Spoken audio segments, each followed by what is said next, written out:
welcome to Crime in Court. My name is Heather, and this is the 1993 Menendez Brothers Trial, California versus Eric and Lyle Menendez. They are on trial for the homicide of their parents, Jose and Kitty. We are in the defense's case. This is not part 7. Sorry, I need to fix that. To say defense expert. So this is, sorry about that, defense expert, Dr. John Briere, and he is going to talk to us about the effects of trauma. He did not treat Eric and Lyle, but he is going to give very important foundational information that the jury needs to know going into their deliberations as to what trauma and growing up in a house like that can do to a child and to someone's psyche growing up. So here, without further ado, is Dr. John Briere, trauma expert for the defense. John Neil Briere, B as in boy, R-I-E-R-E. All right. Dr. Briere, what is your current occupation? I'm an associate professor of psychiatry and behavioral sciences at University of Southern California School of Medicine, and I'm a clinical psychologist too for the county at LA County USC Medical Center in the Department of Emergency Psychiatric Services. With regard to your teaching position at USC, can you tell me the type of material that you cover? In terms of providing education, I teach second-year psychiatric residents on psychological trauma, post-traumatic stress, victimization-related issues, with specific reference to their work in County USC's Psychiatric Emergency Center area. As well, I provide training, diagnosis, and assessment, and treatment of long-term abuse effects in clinical psychology interns who are rotating through County USC Med Center. As well, I teach third-year medical students in the area of child abuse. And do you also do training for professionals in your field? Yeah, I do between 2 and 4 workshops a month somewhere in the United States or Canada, range from 1 to 2 hours to 2-day workshops on the effects of psychological trauma, and most typically the long-term effects of child abuse on subsequent or later psychological development and symptomatology. And who attends these? And that's the key, is the long-term psychological effects, having to suffer through this long-term and what it can do to you. Workshops? Psychiatrists, psychologists, social workers, physicians whose medical practice requires awareness of abuse and trauma issues. As well, I provide services to various branches of the military who wish to work with or to deal with the effects of abuse on recruits. And then I give seminars for places like, I think, upcoming seminar for the Mayo Clinic, which is probably for all different kinds of physicians who are interested in this area. Okay. He teaches for the Mayo Clinic. That's pretty advanced there. You indicated you do emergency room work. Is that correct? Yes. Could you tell me a little about that? LA County USC Psychiatric Emergency Room, as you may or may not know, is a large sort of collecting area for several million people in the County of Los Angeles who have severe psychological or psychiatric problems. We have a walk-in emergency room as well as a police ambulance emergency room. We provide services to either people who are not psychotic or not deeply mentally ill, but who are experiencing a major overwhelming crisis or trauma in their lives at the moment, or people who are in fact quite mentally ill, who have psychoses of various types who require immediate admission and treatment. Do you treat individual patients as well? Yes, I do. And how long have you done that? I've been providing psychotherapy to adults since I think around 1979 or 1980. I've been doing so as a licensed clinical psychologist since '85. I have a private practice as well as a public practice. Do you have an area of specialization within that practice? Psychological trauma in general, I would say, in older adolescents and adults. However, I guess I'm most associated with my work on dealing with adults who are traumatized as children, primarily with reference to sexual abuse, physical abuse. And you mentioned that you do some work for the government. Are you under contract with the Navy to do some work? I provide point contract work for the Navy on occasion, providing mental health teaching in terms of how Navy psychiatrists and psychologists can intervene in recruits who have manifested some sort of child abuse-related problems in their work in the Navy. The military is beginning to understand that some proportion of the folks that they see who are getting into trouble or having more trouble than other people in the Navy seem to, or whatever branch of the armed forces, that those folks are more likely to have abuse histories. So that, especially the Navy, the Family Advocacy Program has been focusing more and more on providing specialized treatment to psychiatrists and psychologists to identify and treat such individuals. The other thing that I do typically in San Diego is with a section of the Navy, which has received a grant from the Navy or the Department of Defense to do a large study of incoming recruits to the Navy to assess their childhood histories and correlate that and relate that to their adult difficulties as well as their propensity to violence in various contexts. Okay. And I take it you have a bachelor's, master's, and PhD? All those things. In what field? Clinical psychology at the PhD level. We don't discriminate prior to that. I have a BA in psychology from UCLA, master's degree in psychology, and a PhD in clinical psychology. And have you done any postdoctoral work? Could you tell me Did about a that? one-year postdoctoral fellowship at UCLA, School of Medicine at Harbor, UCLA, with a specific specialization in what was then called crisis resolution and what we would now call psychological trauma. I just want to point out here for a second that this guy is so nice. He's charming. He seems very, put together, well spoken. And compare him to Dr. Oziel and how he was just a rambling moron for most of his answers. And this guy, like he just seems likable, I wanted to say that on the other stream. So last little housekeeping note. So for the defense's case part 7, I had some audio issues. I eventually ended up recording it 3 times to get it to work. So third time was a charm, and I just had to sit out. So I apologize for not being there and providing commentary during that one because it was just a little rough there for me to sit through it one more time. Um, so besides that, what was I gonna say regarding I can never remember everything I want to say.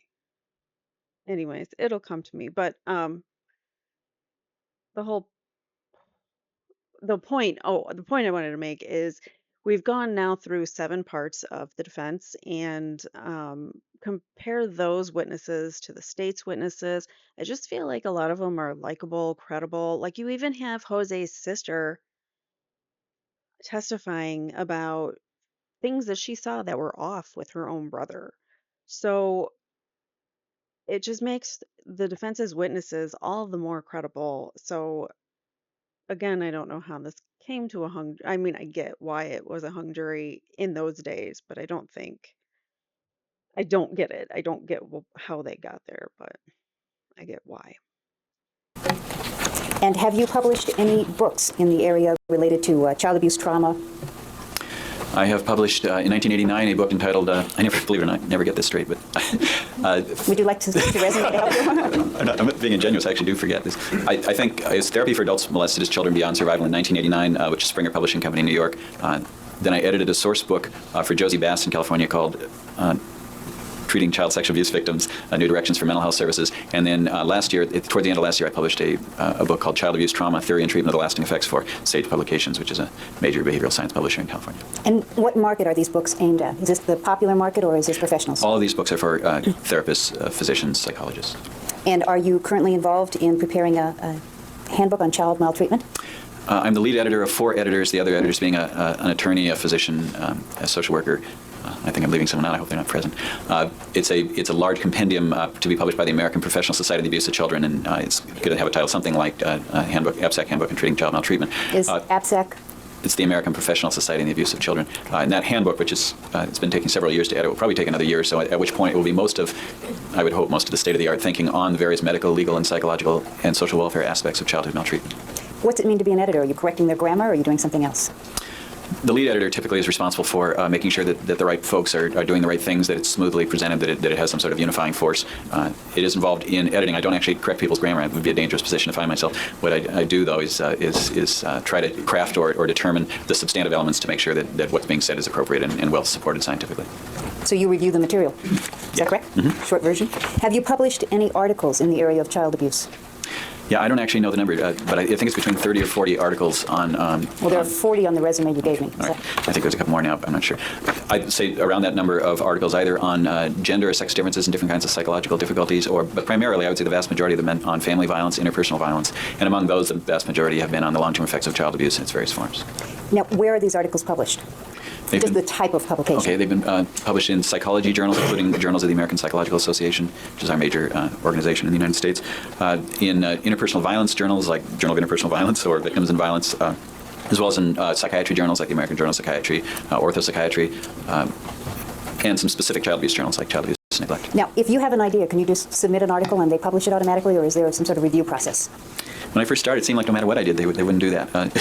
You actually have to go through quite an extensive review. These are what are known as peer-reviewed journals, which means that that your peers, hopefully people who have been selected by the editor as knowing more about these things than other folks, reviews the material and determines whether in fact it represents a contribution to literature, whether in fact it would be useful to the readership, whether it's of a high enough level of methodological competence that it would be a real contribution.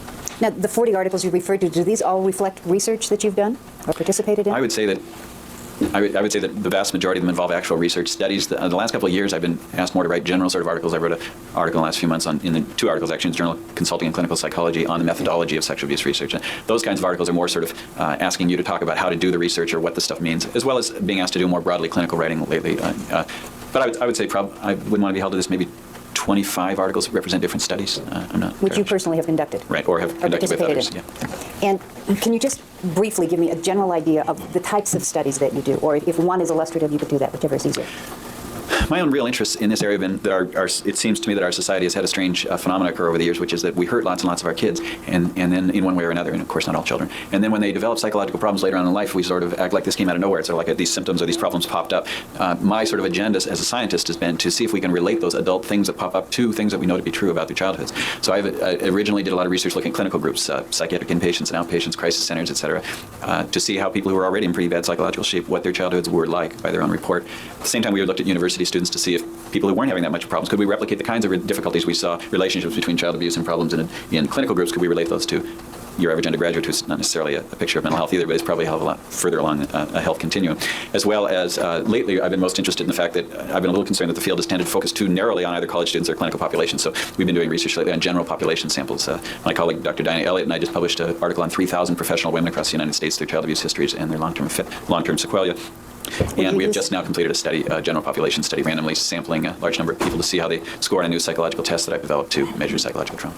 You use the word sequelae. Mm-hmm. Can you define that for us? So the sequelae is the most accurate way you can talk about what sequelae actually means is like a correlation. If you have something now and you had something then and the two seem to go together, when you had something then, you have it now. We call that a sequel. We don't call it an effect right off the bat because we don't know. It might be that abuse caused something, but it might be that something else caused it and it just looks like abuse caused it. So the most technically accurate thing to say is the sequela effect, those things that are associated with child abuse. We have, I think, come at a significant point in the field now, and I think my recent articles have been talking about that fact that we can pretty much now link them to child abuse, but the notion of sequela is the notion of sort of things that go along with a bad childhood that would occur later on. In addition to these 40 articles that you talked about, have you delivered papers at a number of locations over a period of time? Yes. And if I tell you there are 52 listed on your CV, will that help? It wouldn't help. It makes me look good. Okay. And could I ask you to speak a little more slowly? Yeah, you could. I'm a little nervous. A couple times a year I present a paper at some major psychological or medical conference or child abuse conference around the United States or Canada. The upcoming American Psychological Association meeting in Toronto in a few weeks, for instance, I think I'm presenting 4 or 5 papers as well as doing a debate. So I would say that probably at least for the last 10 years I've been doing a number of presentations a year at major scholarly or professional organizations. Okay. And lastly, with regard to your background, are you a member of any editorial boards, or have you been? I'm the methodology editor, associate editor in charge of methodology for the Journal of Interpersonal Violence. That means when articles come in, I review them for their scientific validity as opposed to any other good things that might be about them. I'm on the editorial board of the American Psychological Association's Journal of Consulting and Clinical Psychology, which is sort of our major clinical journal. I'm on the editorial board of Child Abuse and Neglect, the International Journal. I'm on the editorial board of the American Professional Society on the Abuse of Children's Advisor, the ABSAC Advisor, and I think I'm on something else. But do you also do continuing education presentations? Yeah, the 2 to 4 workshops I do a month are in terms of that sort of thing, lecturing before various groups. I did have one other question in that area. You've indicated that you are a guest reviewer, or have been a guest reviewer. Can you tell me what that means? Remember when I said that when people send in an article and it has to be peer reviewed by various folks, what these journals do is they collect folks in the field who they think would have expertise with reference to a topic or who they just think knows a lot about whatever it is. And those people that they call to review just one article as opposed to being on an editorial board are called guest reviewers, and I've guest reviewed for a large number of journals. And do you remember the names of any of the... He's pretty accomplished, and people value his opinion because he writes a lot of papers and presents them and teaches teaches these methods as well, or his methods of psychology. areas you've been a guest reviewer for? Probably most of the journals in this area, American Journal of Psychiatry, Psychological Bulletin, Victims in Violence, Orthopsychiatry. I don't know, I know there's a long list there. Okay. And as a result of your own research and your own study, have you determined whether there are certain effects of child abuse We have certainly established in a number of studies that if you have certain kinds of childhood experiences, you're considerably more likely to have certain kinds of adolescent and adult difficulties. And have you established whether there is any intergenerational correlation? Has the field or have I? Has the field? The field has something called a notion called the intergenerational transmission of child abuse and neglect, which is a long-winded version of the fact that it appears that if someone was badly treated in their childhood, that they have a greater tendency to hurt people when they have kids. So if you were abused as a kid, the likelihood that you will then go on to abuse your kid is higher than if you hadn't been abused as a kid. There have been case studies showing generation after generation of abuse being handed from one generation to the next. The big, long cycle of events. It just continues unless someone deliberately stops it, purposefully and intentionally stops it. Usually studies like this are looking at just the last generation. In other words, if your parents had difficulties in terms of being maltreated as children, sexually or physically or psychologically abused, did that increase the likelihood that they would go on and hurt their kids in whatever ways? And I doubt if any expert witnesses would disagree with the notion that has been shown with great clarity. Perhaps the best article being Kathy Whittam's article in Science, which is our premier science journal, I would say, in the world. And I think her article is called The Intergenerational Transmission of Violence. I'm not sure if that's the exact word, but she established in a large population sample that, in fact, people who were violent or had who treated their kids with greater difficulty were more likely to come from families where they were themselves hurt.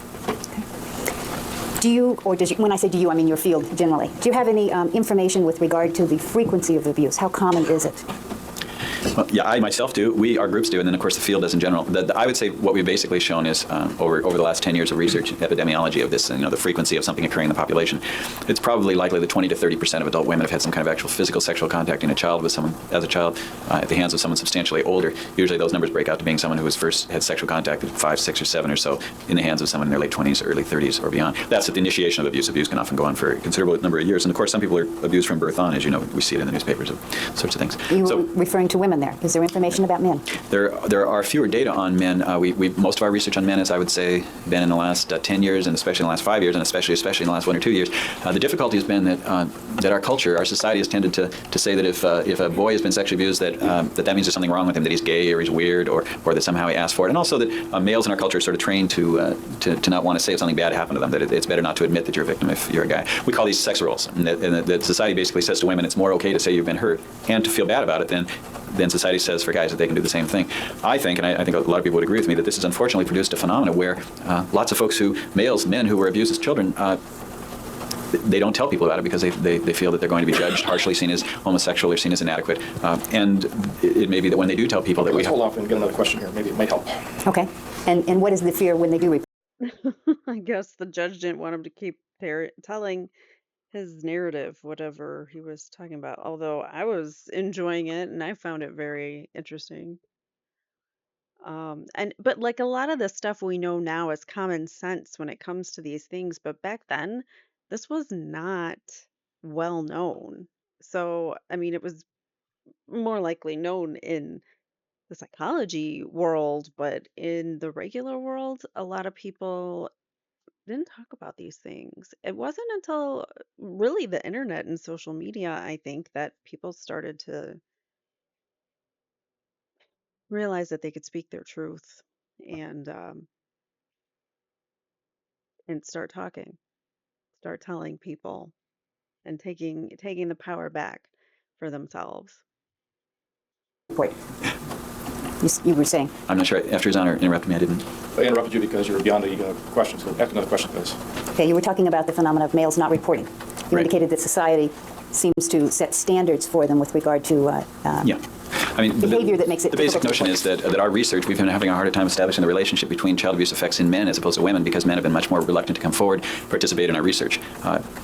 I can talk a little bit about the development of how the numbers changed. In 1979, 78, we thought that about 5 to 10% of males were sexually abused. However, as the research has dealt, our society is sort of changing, and men are more willing to talk about these things. Now we would estimate that maybe 1 in 5 adult men have been sexually abused as children. We have published 2 studies showing roughly a 20% rate in the last year. So I'm sorry, my answer wasn't responsive. I suspect I was getting carried away with the notion that our culture basically makes it a little different for men to talk about these things. There would be a motion to strike the testimony regarding statistical probability as to men based on lack of foundations. Do you want me to establish the foundation, Your Honor? Yes, the objection is sustained. The answer is stricken, and the witness related to percentages and 2 recent studies. And you may pursue it. Thank you, Your Honor. Dr. Briere, you indicated that the thinking now is that 1 in 5 males, or 20% of the male population, is subjected to abuse. Can you tell me what that's based on? That's based on, among other things, David Finkelhor, the noted sociologist in New Hampshire's general population study, showing a rate in that range. The LA Times study, if you recall, a few years ago, they made phone contacts with the general population and asked men and women if they've been abused, as well as our studies published in the Journal of Research and Personality and somewhere else, that we've, in college students, at the rate hovered around 21, 22%. Now, is this situations where you ask people if they've been abused Where in you a, ask them if- right. in a confidential setting? Right, where they, in fact, their disclosure cannot be related to their name. These are all studies where it's anonymous report. And what do you think the reliability of that figure is? I think it's as good as any other numbers we have about any other prevalent social phenomenon. The numbers are fairly stable in the sense that as they're increasing, they tend to be what they are now. We're not finding that one group reports 3%, another group reports 43%. It's just as each year goes by, we find that more and more males are willing to report in various studies that they have been sexually abused. Is there any sort of definition of the victim? So this was 1993. According to whatever article this is, it's a long article. I can't find a date on it. But it's from the Austin Counseling website, so hopefully it's accurate and up to date. But it does say that it's an estimated 1 in 6 men in the United States that have experienced some form of SA before the age of 18. So it hasn't improved really all that much. 1 in 6 versus 1 in 5. In terms of groups, race, economic, any other identifiable characteristics? In terms of sexual abuse? Yes. Or psychological abuse or physical abuse? We think probably lower socioeconomic groups and groups that are more stressed by being in more harsh environments may be more physically abusive, although that's been debated. I would say that that's probably true if you look at the research as a whole. But I think the sexual abuse findings have pretty much suggested that the incidence of sexual abuse is there for different socioeconomic groups, different racial groups. There may be cultural differences in terms of what country, but within the United States, certainly we find that sexual abuse is roughly equally likely to occur in a wide variety of strata, different social groups. And do you have any information with regard to psychological abuse? Psychological abuse is a very hard thing to pin down, so I wouldn't want to tell you what was the incidence of psychological abuse, because if you think about it, what psychological abuse is when people make you feel bad, when they humiliate you, criticize you, put you down. And a little kid, obviously, that would have a pretty profound effect to be told. For instance, Freud's father reportedly said this kid will never amount to anything. That may have been why he amounted to something. But the notion is that if you get a lot of verbal criticisms and put downs when you're little, that it has some kinds of impacts. But you can appreciate it'd be very hard for us to figure out, well, were you psychologically abused or not? There's not like a simple demarcation. So I can't actually give you a number. We have several published studies using something I created called the psychological maltreatment scale, which is just we ask people a bunch of things. Were you criticized, put down, humiliated, made you feel bad in front of other people? And then we add up their answers to that to give a total score. And obviously some people have more of that score than other people do. And is there any correlation between those who have more of that and any particular economic or racial group? Actually, that's a very good question that I don't know the answer to. In our research, we've looked mostly at middle-class people or upper-middle-class people and have found a general psychological abuse relationship. I would know about other groups. Can we just strike the answer to that question? Objection sustained. The answer is stricken. Well, with regard to middle class and upper middle class groups, have you found any correlation? Yes, certainly. And what is that correlation? Objection by foundation. If you can lay a foundation to the basis of his opinion. What's the basis of your opinion? That psychological abuse is associated with later psychological difficulties?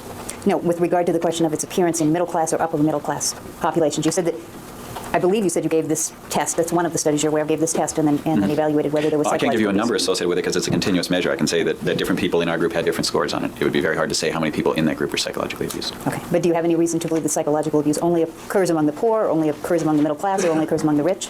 I have no scientific basis to make the judgment. I can tell you my impression, but that would be the same as anyone else's. Okay. What's your impression? Yeah, psychological abuse happens to everybody. Also speculation and evidence. And you don't want to. All right, the objection sustained. The answer is stricken. In your work and your studies and what you've read, your research, have you been able to identify any sort of descriptor of who the sexual abuser is? Is there any definition by age or race or? Is there a profile? Yes. Is there a sexual abuser per se? No, I think Your Honor, we would object this as being irrelevant. Let me have the question read back, please. In your studies and what you've read, your research, have you been able to identify any sort of descriptor of who the sexual abuser is? Like a foundation. Objection sustained. Have you done any reading or have you done any research in the area of who the sexual abuser is in terms of identifying the person?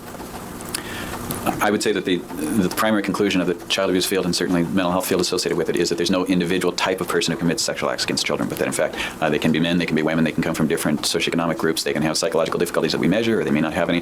There doesn't seem to be a sort of a litmus test for who will go on to abuse a child and who won't. If someone is married, does that take them out of the loop in terms of the possible abuser?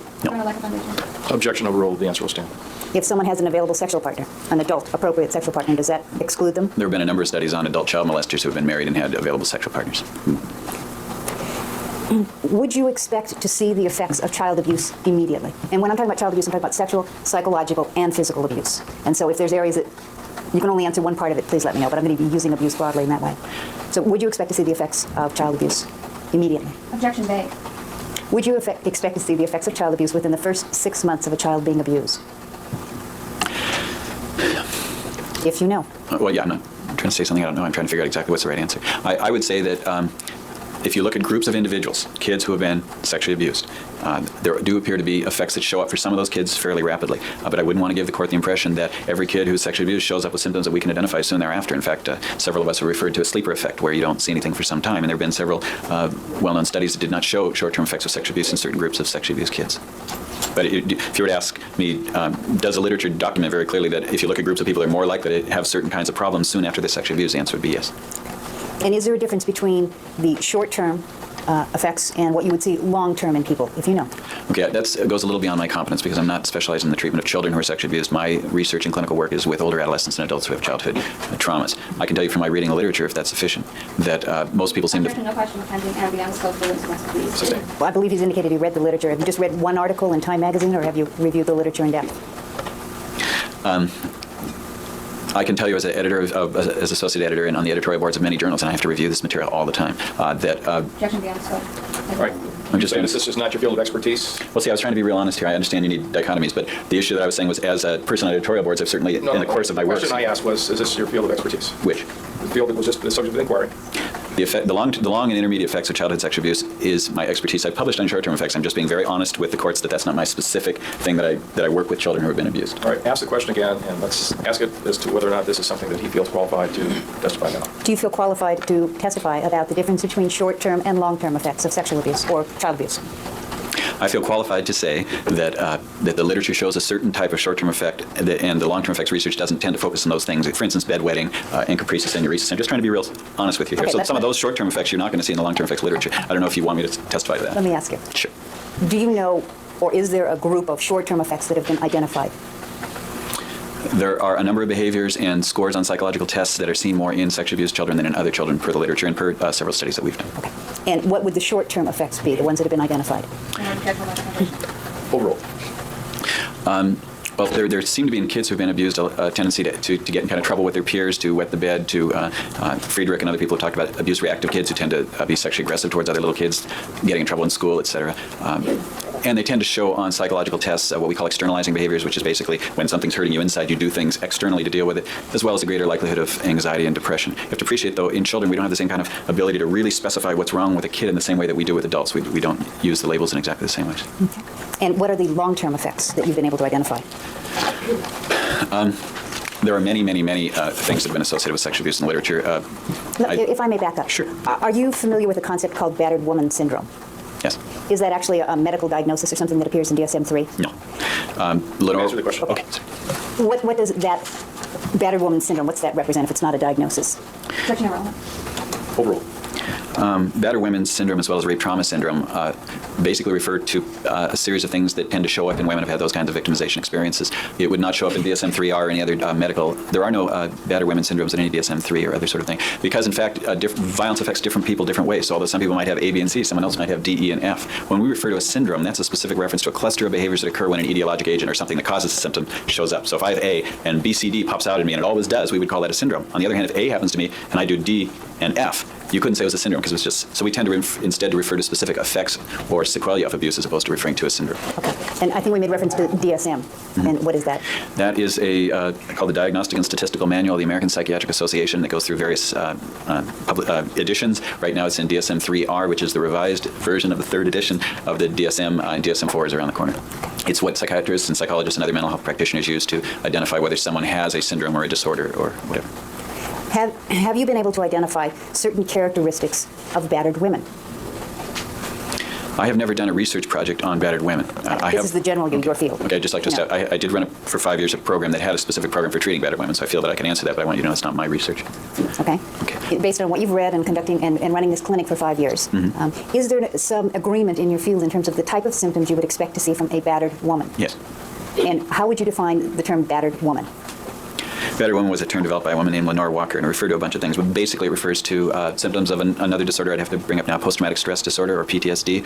Do you want me to talk about PTSD? No, I'd like you to talk about what the experience is of the woman and then what the effects of it are within this group you've identified. A number of writers have suggested that battered women experience what other psychologists have referred to as learned helplessness, which is that if you're in a situation where you're being hurt and there's nothing you can do to get out of it, and it happens over and over again, you sort of lose or you have some impairment in the ability to think that you can affect the world. So if every time you get up, someone knocks you down, learned helplessness theory says after a while you don't get up. You basically think it's not, you either think it or you react to it as if it's out of your control. A number of people have talked about that in terms of battered women.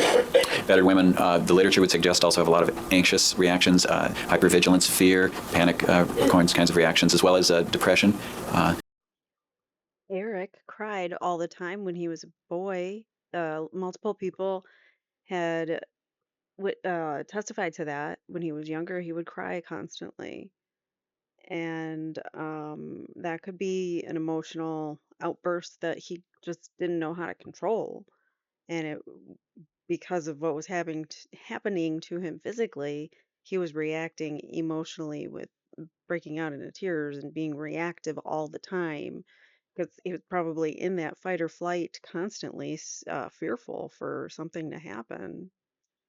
And then some things that are relevant to this thing we call post-traumatic stress disorder, which could be things like flashbacks, fears that you're going to be hurt, sort of a constant dread of danger in the environment, those kinds of things. You used the term hypervigilance. Can you tell me what that means? Hypervigilance is a term that refers to the behavior refers to sort of scanning the environment at all times for danger. It's also used by cognitive theorists to refer to a sort of a mindset, a way of thinking about things, that you look at anything in the environment to see if it could be dangerous. People who come into my emergency room are hypervigilant, kind of look paranoid. They're not paranoid, but they're sitting in the room looking around for danger all the time because their experience has been that they've been in danger and they're scared that something might happen to them right now. The actual word hypervigilant refers to that scanning, to that looking around to see if you can detect that. And is this hypervigilance some sort of mental illness, such as paranoia, or is it more of a reaction to the environment? Or what? Well, paranoia isn't a mental illness, but you mean is it a psychotic symptom? Okay. Hypervigilance is just a reaction to stress. If, say, you were held up today, but you might have hypervigilance tomorrow, I wouldn't say you're mentally ill. I would say that cognitively, if it happened to you, and it might not, but if it did, that you were now looking around to see if anyone else is going to hold you up or if anyone else is going to hurt you. And have you been able to establish any correlation between what happens to women in a battering relationship and what happens to children in an abuse situation? That can Vegas to abuse in terms of what type? Sustained. I think I've indicated that I'm talking about psychological, physical, and sexual abuse. And injection compound. Have you been, I'm sorry. Go ahead. Can you break it down? It might be of help. Okay. Have you been able to establish any correlation between battered women and battered children or abused children with regard to those who suffer physical violence? If you mean established correlation, I can't imagine how you do a research study to do that. I have written about the fact that I think those are related phenomena. Can you explain how they're related? Well, with specific reference to hypervigilance? No, just the connection between the two types of things. Yes. I guess what I would say generally is that if you're an adult and someone beats you up and does it on a regular basis, you develop these sort of fearful reactions and what we call cognitive distortions, which means you start to think about things differently. That's the bad news. The good news is maybe you got all the way through your life until the point you were battered where no one else had done that to you. So you sort of at least have competing notion like, well, so-and-so's beating me, but maybe other people wouldn't beat me. And even though we know that's true, you do tend to develop sort of a helpless feeling and hypervigilance, et cetera. The thing that I and others have remarked on is the problem with chronic early child abuse is that there's no competing data. There's nobody else. There's no other way to look at it and say, well, so-and-so treated me this way, but everybody else treats me fine, because little kids are sort of at the, they're at the mercy of who's taking care of them, and they're fairly isolated. So ultimately what happens, I think, is for little kids is that the lessons of victimization are more deeply taken, because you're hurt at a very vulnerable time in your life when you're making decisions and coming up with theories about the world, and based on what happened to you when you were little, that alters those understandings of the world. We sort of know that the things you sort of figure out about the world when you're younger, you tend to carry into your adulthood, and this could mean that abused kids are more likely to hang on pretty tightly to notions of danger and hypervigilance and to have other kind of longer-term psychological difficulties.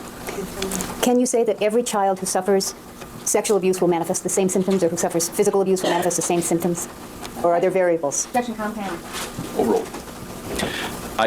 There are no discrete, at least I've never been able to detect any known if you were abused, you have this problem kind of thing. There's no one-to-one relationship between a type of trauma and a symptom.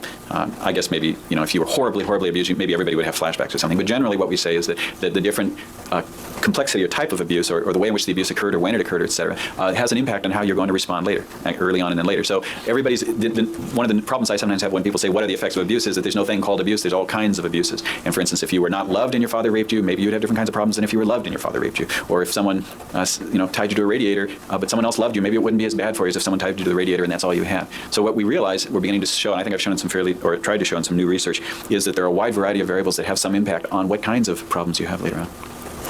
Are the types of behavior you described before, though, hypervigilance, assumed helplessness, low self-esteem, depression, are those commonly seen in people who were abused as children, although not necessarily in everyone? When you study groups of people, you tend to find those effects. Any given person in that group might or might not have that effect. Is there, you've been talking about the effect of abuse on the child themselves. Is there any effect on the child if they see someone else abused, another family member, a sibling, or a parent? There's actually been some pretty good research and some good writing in that area, and we've done a teeny bit ourselves. But David Wolfe in Ontario, Canada, has done some good research on this, and he published a book with another author called Children of Battered Women.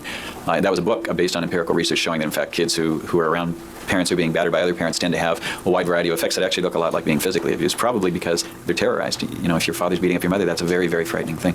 Our own research has been more in the cognitive area. We have shown in a study that was out a few years ago in the Journal of Research and Personality that if your father beat your mother, you were more likely to have attitudes that supported you beating your wife if you had a wife who you felt was getting out of line or doing something wrong. In other words, that there was sort of a cognitive transfer from having, if you, for instance, see your father as an important person or someone you value, or just the experience of being with a father who beats your mother, our research seemed to suggest that when you then grow up and you're in interpersonal relationships with, say, a woman, and she behaves in a way you're not happy, you have more supportive attitudes that it's okay to hit her or hurt you. And in our study, you're more likely to report that you would hit her if she engaged in certain kinds of behavior. Is there any research with regard to women who are raised in a family where their mother is battered? Are they more likely to tolerate? I think there's something, but I don't know. It's outside. It's outside your area. Okay. Excuse me. Right when I'm about to talk, I get a frog in my throat. Hold on. Is there, do you know anything about what type of coping mechanisms children might have if they find themselves in an abusive lifestyle? Well, as you know, I've written a lot on that. My sort of view of the long-term effects of abuse is we could call them symptoms, and that's perfectly reasonable, but what they often are coping strategies, and many of the things that we see as sort of kids in trouble or adults with difficulties are actually things that make perfect sense if you were inside that person, that there would be a reason why they'd do that. So can I give an example? Please. An example would be what we call dissociative states, which is like spacing out or going away or zoning out or feeling numb in your body. Or what does a dissociative state look like? If somebody's watching you, do your eyes roll back, or do you go into any kind of fit, or what happens? No, it's widely varied, and sometimes it's based on self-report, but I can tell you that watching patients over the years, that it often involves things like a fixed gaze, or we've all done it. It's like when you space out at a traffic light, you kind of go away and your eyes stop moving. When people are dissociated, they often talk in a more stilted way or a more quiet way, a more monotone, because they're not all there in some level. Now, I've suggested in a lot of writing that and we've shown this relationship between dissociation and child abuse in several studies. That's actually a pretty cool coping strategy, that if you can, if someone's hurting you, what would be like your best, what would you do, what would be the best thing to do if someone's hurting you? Well, it might be to go away, or to not feel when they hurt you, or to space out, or maybe even not to remember it, to do anything that keeps it out of complete conscious awareness. So we use dissociation as an example of a coping strategy, that it has some benefit, although it looks like a symptom. For the person herself or himself, it's a solution, albeit not always a real good solution, but you do what you can. You mentioned before the societal pressure on men and why they would be unlikely to report. So does that mean that you assume that any girl who was being victimized would automatically report, or do the studies show otherwise? Sustain. Okay. Generally speaking, in addition to the factors you've already described for males' hesitation to report, are there other factors that would make a child reluctant to or unlikely to report? Certainly. And what are they? A large one for both men and women would be shame, the embarrassment of having been abused. I think we sort of get to the point now where we're so used to hearing it, we forget what it would be like for someone who actually experienced it, and that the ashamedness, wanting to keep it a secret, not wanting people to know that your daddy or your mommy did this stuff to you, and so it's sort of we call that sort of a suppression phenomenon. You don't share it with other people because you're ashamed of what's happened to you. Also, in some people, I think what happens is you get so used to having been hurt that pretty soon it's the air you breathe, and so you no longer see it as necessarily very abusive. A number of my patients have told me over the years it wasn't until they started getting better did they realize just how bad it was when they were there. The things that they assume that every daddy does, in fact, every daddy doesn't do. Is fear any part of this? Of the non-disclosing? Disclosing? Yes. Well, yeah. First of all, we know that people who are afraid that they're perpetrators will find out and get them. Again, I don't know anything about this case, but what we do see is that children who have been threatened, that if you tell I'm going to kill you, or if you tell our relationship's going to, mommy's and daddy's relationship's going to break up, or if you tell daddy's going to go to jail, those kinds of motivations we have found are associated with not telling. Have you identified any fear of the perpetrator themselves?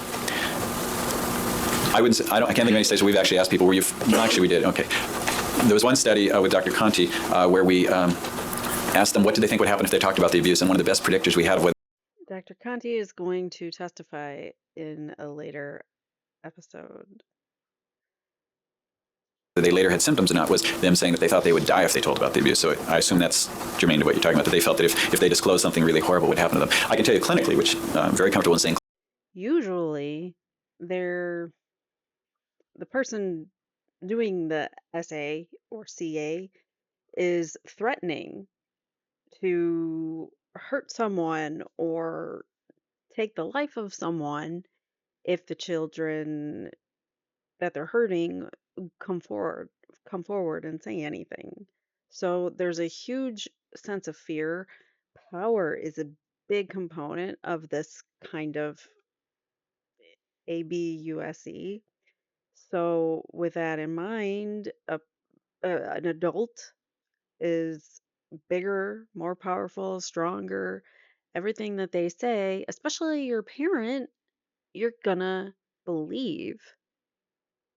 So you're not gonna question that daddy's gonna hurt me if I tell mommy what daddy's doing to me, or daddy's gonna hurt mommy if I tell mommy what he's doing to me, or whatever the threat may be. They're being fed these lies by someone that they know and love and trust, and the person that they trust is hurting them the most. Clinically, that many victims are afraid perpetrators will get them when perpetrators are not even around. I mean, you see this in battered women. The woman who believes that the man will come in and kill her, and then you find out the guy's 4 feet tall and a little skinny guy, but the woman thinks he's a monster and he'll get her. And maybe he's in Des Moines, or I guess I shouldn't use that now, but he's in Fargo, and you're here and you're actually safe, yet you have fear of disclosing. So we certainly do see clinically this kind of thing. Okay. And lastly, you mentioned that you don't know the facts of this case. Have you interviewed either Lyle or Eric Menendez? No. Have you read any materials about this case other than newspaper accounts? No. Okay. So you're testifying just on general theory within your field. Is that correct? Okay. Thank you. I have nothing further. All right, cross-examination? Yes, sir. Maybe you have no? Okay, let's take our recess then, and we'll resume at 20 minutes after the hour, ladies and gentlemen. Don't discuss this case with anyone. Don't form any final opinions about it. We'll resume at 20 minutes after the hour. Yes, sir. Both juries are present, and the witness is still on the witness stand. Cross-examination. Dr. Briere, in my cross-examination, I'm going to ask if you could speak a little slower so that I tend to talk almost as fast as you do, and if we both do that, the court reporter is going to kill us both, okay? She warned me. So could we, all right. Could you describe to me, in the last maybe 3 to 5 years of your practice, what your practice consists of? Like, when you go to work on Monday, what do you do? Well, Do you think it's a good joke to say the court reporter is going to KILL us when you're the prosecutor in a trial for double homicide? Was that smart? I don't know. Maybe she didn't think that through. it's sort of changed a little bit in the last 3 to 5 years, but I go to the psychiatric emergency room where people walk in with various kinds of problems, and I evaluate them and write up what we call a 4-page write-up in terms of, it kind of gives us an idea of what's going on with them and where they're going to go next. I also supervise clinical psychology interns when they're doing that process as well. Plus lecturing, lecture each rotation of psychology residents. I'm also lucky enough to do a fair amount of research. I have a separate research office that they've been nice enough to give me. And when you do research, does that consist of interviewing patients and reading the literature, or what combination of that comprises your research? Most research is conducted where you, on some level or another, present people with a detailed questionnaire and various psychological tests, and based on their responses to those things, you then do statistical analyses and try to ascertain results. And the groups of people that you research with, some of them are people who are volunteers in a research project, some of them might be people in the general population. Is that how you do it? Done research on a variety of different groups, including those that you mentioned. And when you go to the emergency room and you do psychiatric evaluations of people, those people are not there simply for child abuse issues. In other words, it's just whoever walks in. Right. So if somebody's standing on the street corner talking to themselves and they come in for an evaluation, you would deal with that kind of person, correct? If they were able to get in, yeah. Okay. And this is at County USC? Mm-hmm. Right. In addition, I believe you've indicated that you have a private practice. About what percentage of your work is devoted to your private practice? I usually see a small group of around 7 patients at any given time in private practice. I operate, it's sort of hard to separate it, though, because I operate as part of what's called USC Behavioral Science Associates. So I see patients in USC's new private hospital, if you've seen it, and evaluate people and treat people there, which is different than county. Right, the 7 patients, that would be, you would be treating on an ongoing basis 7? At any given time, yeah. And are those patients people who have problems as adults with child abuse in the past? Is that what you confine your practice to? You know, most people who have psychological difficulties didn't have great childhoods. That's probably true of any therapist. It would be true of me explicitly because people know that I work in this area and they tend to come for that. But, you know, I've worked with adult trauma, people who weren't victimized in childhood, who were traumatized more obviously in adulthood. So basically, you spend your day seeing people in distress, a lot of it. You referring to my training parts? I'm talking about your personal life. I'm talking about what you do for a living. You No, see people by who are in training I distress. meant by my teaching. I mean, it's not my personal life, actually. The patients that you see are people who are in distress, correct? Patients are usually in distress, yeah. What is the psychological definition of normal? Beats me. Okay. What is a normal childhood? Pardon me? What's a normal childhood? I can't hear you. Can you What slow is down? Okay. Dr. Briere, what is a normal childhood? Well, you asked me what normal meant, and I told you I didn't know, and then you asked me to define it. I'm confused. Well, but my point is that you can't really define what a normal childhood is, can you? No. And I believe, well, let me ask you another word. What's a child? When you're talking about Rough child, questions. well, you're the doctor. What is a child? That's somebody who's young. Do you have an age limit in mind? Usually for the child abuse research, we refer to people who are 16 years of age or younger as children. And would you consider someone over the 18 or over the age of 18 to be an adult? Yeah, sure. Biologically, you mean? Well, and legally, you're an adult. You're a lawyer, right? All right, let's not argue with the attorneys either. No, but that was the absolutely right answer for him to say because he shouldn't be giving legal advice or, and opining on what's legal and what isn't. And he shouldn't answer that question. So I'm glad he kind of spat back at her. Mr. Briere, okay. Dr. Briere. All right, your next question, please. Yes. I believe you indicated you used the term a bad childhood. Mm-hmm. All right. Again, would it be fair to say that as a psychologist, it's difficult to define the term a bad childhood? No. I mean, if someone's sodomizing you with a broomstick or something, I would say that you're having a bad childhood. Okay. What if you want a new car and you don't get that car? Would that be a bad childhood? Well, I don't even know what that. You mean if a child wanted a new car? Right. I wouldn't think a child could have a car. Well, when you're 16, you can drive a car. I'm not going to argue with you about that. Council's comments. All right. Again, no editorializing. Just ask your questions, please. Objections to state. How long has it been that you have centered your professional study on child abuse issues? I guess when I was clinical director of a community health center in Canada, specializing in crisis, and among the programs was a program for treating adults who are molested as children. And that, I think that was 1981. My first paper presentation in the area was in 1984 on child abuse per se. Would you say that child abuse as an area of specialty is a fairly recent phenomena in psychological studies? I would say that the field of child abuse has had about 12 to 15 years where it's been explicitly studied. Are you aware that child abuse is a debated topic right now as it relates to defenses in criminal cases? Objection. Beyond the scope. Overruled. I'm not really that conversant with legal proceedings, so I guess I'm not aware of. All right. Well, let me ask you this then. The children that you've interviewed over the I can't believe the judge overruled that. What kind of question is that? Let's hear that again. There was like nothing that he should be opining. 12 to 15 years where it's been explicitly studied.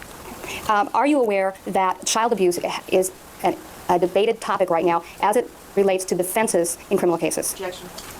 Beyond the scope. It's a debated topic right now as it relates to defenses in cases.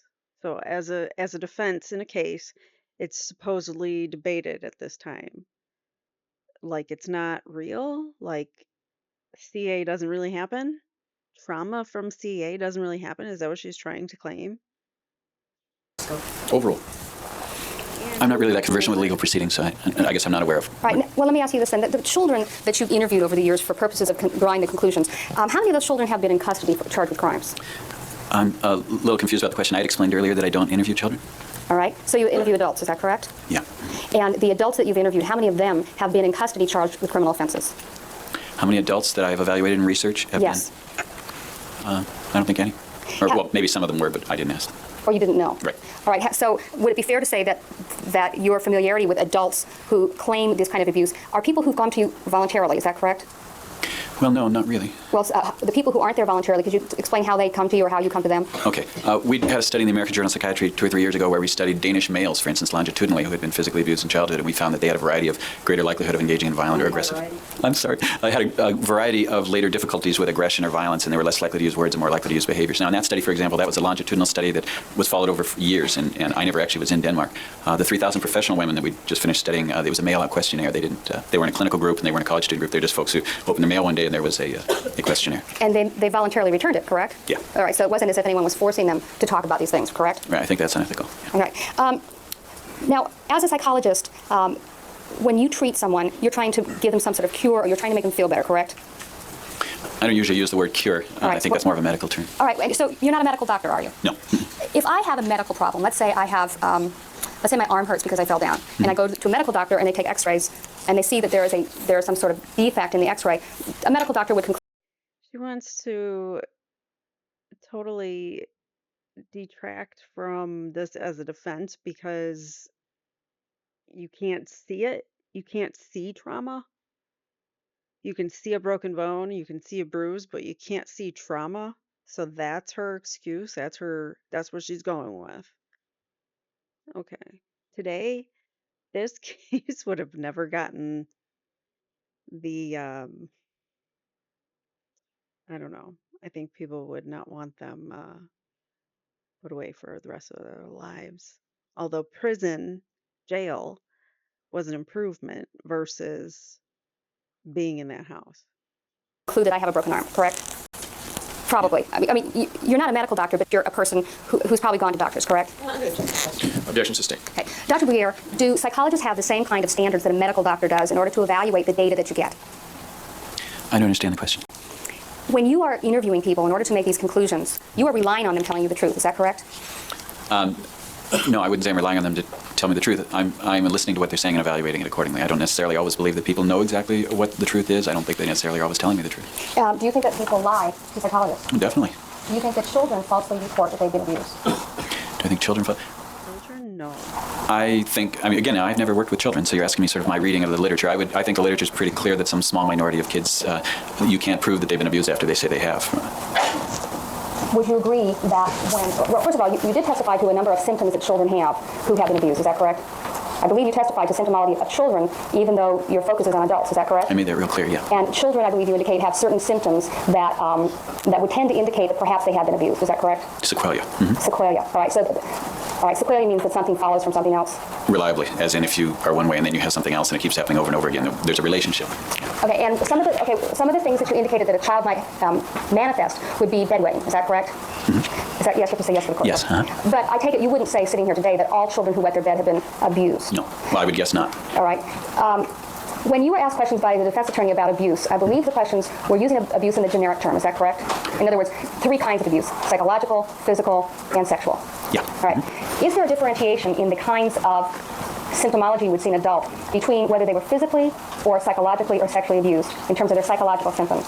The difficulty in that area is lots of people who are for instance, if you imagine someone who was raped or sexually assaulted as a kid, it would be hard not to think they were also physically abused. And if it happened in a family, it would be likely they were also psychologically maltreated. So the problem that we have is sometimes you'll see someone who had multiple kinds of childhood traumas, and then they'll have a problem later on. And you can imagine it would be sort of hard sometimes to separate that out. I have done some work as a multivariate statistician, playing with numbers to see if we can figure out, are there some things to be more associated with some things? And I can testify as to what we found. There are some, but I wouldn't want to misstate the literature by telling you that we know that if you're sexually abused only, then X happens, because the reality is that most people have one kind of abuse, may have other kinds of abuse as well. What if somebody only was psychologically abused and manifested certain symptomology? Would you, as an expert in adult survivors of child abuse, be able to say that that symptomology was caused only by psychological abuse? If all I knew was that they've been psychologically abused? Correct. If what you're asking me is if I only knew they were psychologically abused and then they had problems later, would I say it was only due to the psychological abuse? I wouldn't know, because I would only know they've been psychologically abused. Right. Well, I guess what I'm trying to ask you is this. The symptomology that you see in abused children, you can't look at those symptoms and say what kind of abuse caused the symptoms. Would that be fair to say? It's pretty fair. You probably know yourself from prosecuting other cases that there are some things in little kids, if they do some things, people tend to think of certain kinds of child abuse. But I would agree generally with what you're saying. One thing that is generic to sexual abuse would be sexualized behavior on the part of the child, correct? If you saw that kind of behavior in a child, then you would tend to think the child had been sexually abused. The literature tends to suggest that, as you know, there are some studies where it's not entirely clear if all sexualized behavior comes from sexual abuse. But if you were to ask me, is that the thing that we most see that comes out in sexual abuse studies, I would say, yeah, probably. But other kind of symptomology, like bedwetting, depression, anxiety, those things you can't say came from any one source or another, can you? Right. Okay. In addition, would it be fair to say that those kinds of things in a child might not be caused at all by family abuse?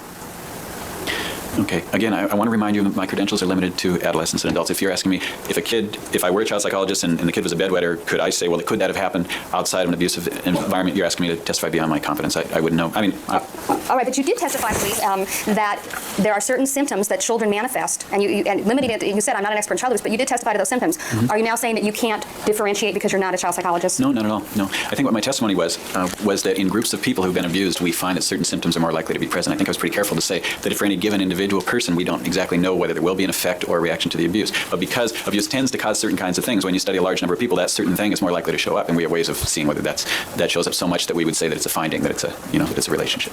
What kind of symptoms do you see in abuse? And I'm using abuse in the generic sense. What kind of symptoms do you see in adolescent and adults? Are you asking me The long-range symptoms. of every kind of child abuse? Well, let me ask you this question foundationally. As an expert in the area of adolescent and adult abuse, are there certain symptoms that you would see in adults that could lead you back to a certain type of abuse? Do you mind if I rephrase that a little? I would say that there's certain things when we see it, we know statistically it's more likely to come from certain things. Yeah. And those statistics are based upon all the different studies that you referred to? Right. Okay. When you're compiling statistics, aren't you pretty much at the mercy of what people tell you? Yeah.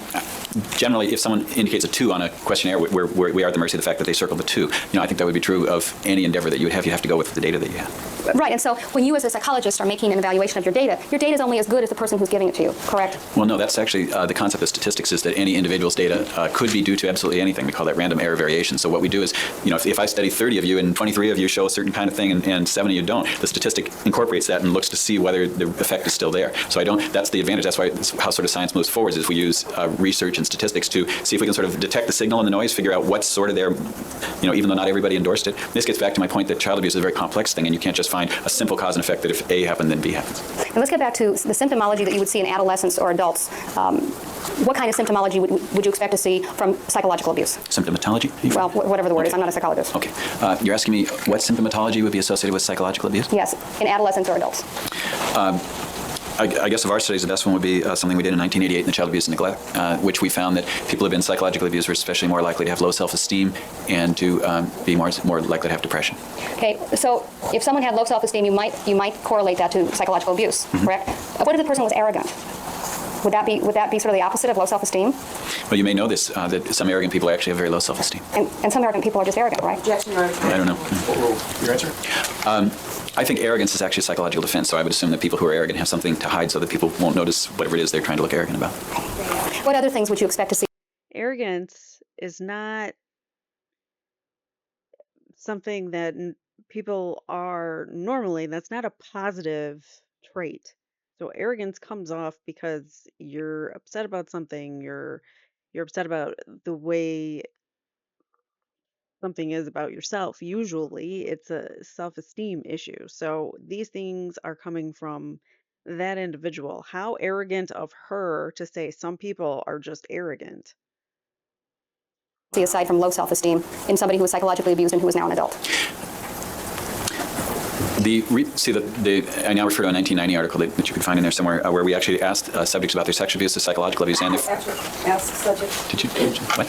Actually, ask subjects about Their childhood histories of sexual abuse, physical abuse, and psychological abuse. We looked at all three, and then we tried to see what did we find in that study. Basically, we found that if you're any kind of abuse, you tended to have certain kinds of problems, broad problems, but that each form of abuse was uniquely associated with certain kinds of difficulties. So, for instance, in that study, we found that low self-esteem seemed to be especially hooked up to the psychological abuse, even though you might see sexual abuse victims with low self-esteem. I'm sorry. Okay. If you saw psychological low self-esteem in sexual abuse survivors, this study suggested that's because many sexually abused people were also psychologically abused. What that study seemed to show specifically was that sexual abuse was uniquely associated with sexual problems. Physical abuse was more uniquely associated with aggression and violence, and psychological abuse was more intrinsically associated with low self-esteem. Would it be fair to say that not all people who suffer from low self-esteem were psychologically abused as children? You know what? You're not. I would say that, but that's just my opinion. I would guess that the way you have low self-esteem is that people said bad things to you when you were little a lot. But all right. But if your parents didn't abuse you, you could still have low self-esteem from other factors, correct? The problem with that is that what we're looking at is who got to you when, and what we know is that abuse that happens earlier is especially likely to affect your personality, and the chronic abuse is more likely to cause effects than acute abuse. So if you asked me who in the whole world of people that a victim would come in contact with would be likely to provide chronic abuse that was happening early, I would say that's probably parents, and that's why, or family members. So that's why I would associate actually those kinds of things with family. But of course, I guess you could imagine a scenario where a kid was loved by his or her parents and then went to boarding school for 8 years and had painful experiences circumstances. But I think generally your best shot would be to say, where would you get constant abuse at an early age? And I think that the most obvious assumption would be parents. But there are other causes of low self-esteem in adults, aren't there? What are those? Well, for instance, if a child was loved by their parents and developed severe acne, they could not be cured for several years of their adolescence, and their parents were wonderful to them, they still might have low self-esteem because when they face the world sees the acne, correct? Maybe. I mean, so what that would mean is I would look to see if someone had low self-esteem and they had great families, I'd ask them whether they had acne. I mean, my point is you would have to find some explanatory variable. The obvious explanatory variable is people feel bad about themselves because they've been put down chronically and criticized, et cetera. If you tell me, could they be visited by a space alien and get low self-esteem, that's obviously a possibility. The issue would be, is that credible, or is that, what I mean? In other words, is there another explanation that's worthwhile? If we have acne, that would be a good alternative explanation. Right. If a child was loved by their parents but was always the last person picked to be on the teams at school, was always put down by their peers at school. Now, let me back up before I complete this question. You deal with adolescents and you deal with adults, correct? And I think you've been very specific that is your area of expertise, correct? Is that yes? Yes. Okay, the court reporter needs a yes. That's why I said that. Dr. Briere, at some point in a child's development, the parents assume a lesser role and society and peers and school assume a greater role. Is that correct? That's correct. All right. And there are things that happen to people that are not their parents' faults that cause That's correct in most normal homes, but in the Menendez house, the boys weren't allowed to do anything without their parents' approval, and they weren't even allowed really to have a whole lot of social interaction or friends because they were too busy doing their tennis training constantly. them later on to have symptoms. Would you agree with that or not? You seem to be leading me a little bit. Let me just say, can I tell you my reaction to that? Well, okay, I can lead a little because it's cross-examination. Okay, I'm just asking you. Can I explain it? All right, the objection is overruled. You may continue your question if you haven't finished it. Okay, so my question is this. At some point in a child's development, there would be other stressors and other factors which could cause low self-esteem in adolescents and adults. Would that be correct? One can imagine an earthquake or any one of a number of things might cause some kind of impacts. I think what my testimony had been was that what seems to especially determine whether child abuse has long-term effects is when it happened and for how long it happened, whether it was a chronic effect. Okay, so if you're asking me, could someone have had a chronic outside of family experience that would cause them to have a problem, I would agree with you. Yeah, I mean, it would make sense that they could. Are you familiar with the term malingering? Mm-hmm. Okay, would you tell the jury what malingering is, please? Well, actually, you should know that malingering is sort of a legal or lay word, and I think it means like to make things up. Are you referring to like factitious disorder? Do you know? No, I was referring to the DSM-3R. Yeah. This is not a legal journal, correct? Right. It's a psychological journal, correct? Mm-hmm. And let me, may I approach, please? Yes. Let me show you page 260 now. Let me ask you something. As a psychologist, do you use this book, this DSM-3R? Mm-hmm. Is that yes? Yes. All right. And what exactly is that book? This is the Diagnostic and Statistical Manual of the American Psychiatric Association. What is the purpose of that book? Well, there's two separate groups of things. One is to assign a clinical diagnosis, and then the other ones are to define things that are not clinical problems, like what we call V-code problems. So clinical problems are like DSM-3R schizophrenia or something, which you might have like a 309.72 or whatever. Okay, then there are things we call V-codes, which are like family problems, trouble with your kid, those kinds of things, which are also in DSM-3R. Okay, now what is a V code? V is in victory. Okay, what's a V code? Well, for instance, you just pointed out malingering as an example of a psychological disorder, and I was just pointing out to you that in fact it's listed as a V code, which is not a mental disorder. Right. What's the difference then between a mental disorder and what you've termed a V? Now, V is just for the section in the book, correct? Mm-hmm. Yeah. All right. What's the difference between a mental disorder and what you've termed a V code? Let me point out what a V code is, as it says in the book that you showed me. A V code for conditions not attributable to a mental disorder. So my original comment that it was not reflective of a actual medical or mental disorder is that phenomenon. It's not me referring to V codes. That's what the book calls it. All right. So it's everything that's not a mental disorder? Things that people could come into an emergency room or a clinical setting with that look like they could be a problem, but that the American Psychiatric Association has determined as not to be a mental disorder. Okay, who decides how these things are classified in this book that you have in front of you? I can answer that. I mean, I'm not an expert in the DSM-3R as in having written it or anything like that. I can tell you that the DSM-3R and the other DSMs are created by committees formulated by the American Psychiatric Association to decide on what constitutes a mental disorder and what does not. The reason that they needed to create these V codes was because there were a number of things that the courts or others might say were mental disorders were in fact not. For instance, Carol, if you came into a clinic and said, my kid and I aren't just getting along, a diagnostician would have to, because that's the way the system ruled, have to write something down and put a number after it. We're kind of into that. But you couldn't say that they had a mental disorder. So you'd write, for instance, that would be parent-child problem, which is V61.20. You referred to malingering, which was V65.20. So those are things that are not mental disorders, but they have to be categorized for some reason in terms of paperwork. So basically, a committee got together of psychologists, I take it, and psychiatrists? Mm-hmm. Mostly psychiatrists. And they got together and they decided what things would go into this book. Is that correct? I think just like any other diagnostic manual, yeah, that's how they do it. Right. And one of the things that's listed there that is not a mental disorder.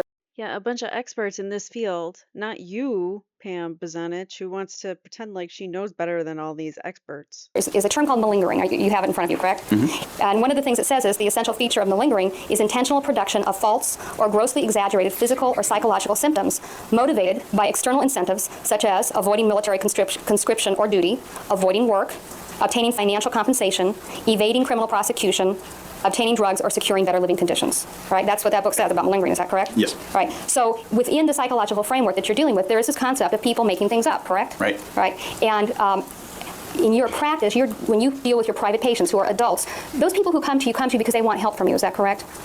Primarily, unless the police or ambulance brought them. Yeah. Right, okay, but I'm referring to your private practice, the people who come to you, they want some help, they want some insight. Correct. And the people that you've done your studies on are not people who are attempting to avoid criminal prosecution, correct? I would assume not. All right, well, you haven't gone to the county jail to interview these people, Exactly. correct? Right. All right, so they're not in custody, right? Right. Okay. Are you familiar with the notion of people having false memories? False.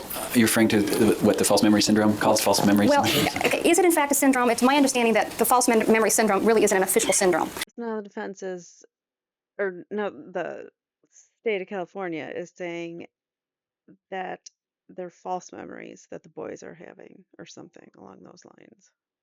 This is unreal. The term false memory syndrome was developed by a large group of adults who were accused of child abuse, and they formed a foundation called the False Memory Syndrome Foundation, wherein their primary position is that all of their children who accuse them of various acts of sexual abuse were actually due to the fact that these people had a syndrome they call false memory. As you may know, the American Psychological Society and various members of various professional groups have said there's no such syndrome, and a little concerned that a lay group would come up with a label like that. So I would say, so when you asked me, I was didn't know what to say, because this is sort of something come up. People who are accused of child abuse have come up with this label. All right, so they got together and they decided that this was something, okay, but when the psychologists get together and they put up the DSM-3R, when they make that book, they all get together and they decide what's a syndrome and what's not, correct? There's probably a slight difference in motivation between Well, I would agree that there is, but it is a similar phenomenon. That is people getting together and deciding what is a syndrome and what is not. Objection. Overruled. Correct? I'm not sure exactly what are you saying that labels are created by people? Yes. Yes, I think so. And I didn't call it a syndrome, but you're aware of the fact that there are people who say that people have false memories about things. That is, they create memories. They fictionalize memories. Correct? Do you want me to talk about that? That's not exactly what they say. Do you want me to? Okay, what exactly do they say? Wait, why don't you clarify the question? Are you asking his opinion about whether there's such an event that occurs, or are you asking what's something else? I'm asking you, are you aware of the phenomena that there are people who claim that there's such a thing as false memories? Yes, it's what I described just now. All right. Now, as a psychologist, do you have any special kind of way of determining who's lying and who's telling the truth? No. Okay. So as a psychologist, you're not any better able than the rest of us to determine who's telling the truth and who's not. In the study that you may be thinking of, the only group that could detect people better were Secret Service agents. We've never figured out why that is, but that's the only profession that can really detect lies better. It's a fascinating study. And most psychologists are not Secret Service agents, correct? I'm not. All right. So there is no methodology by which a psychologist can look at a person who's reporting child abuse and say, you're lying. No, well, I mean, certainly people have told me things that I was pretty sure they weren't true. Are you saying whether I had some special ability to discern that they weren't true? No, I mean, I think you would guess, for instance, if you knew someone well, that you can tell more when you think they're lying about something. I think mental health professionals who know the people they work with well have a better sense of when something doesn't seem right. But that's also true of anyone that you spend a lot of time with, for instance, that's a my spouse or a child or something. Yeah, right. All right. So, but just as a professional, you don't have any professional secrets about how to tell if someone's telling the truth or not. Is that correct? Right. Now, I believe you made some reference in your testimony to post-traumatic stress disorder. Is that correct?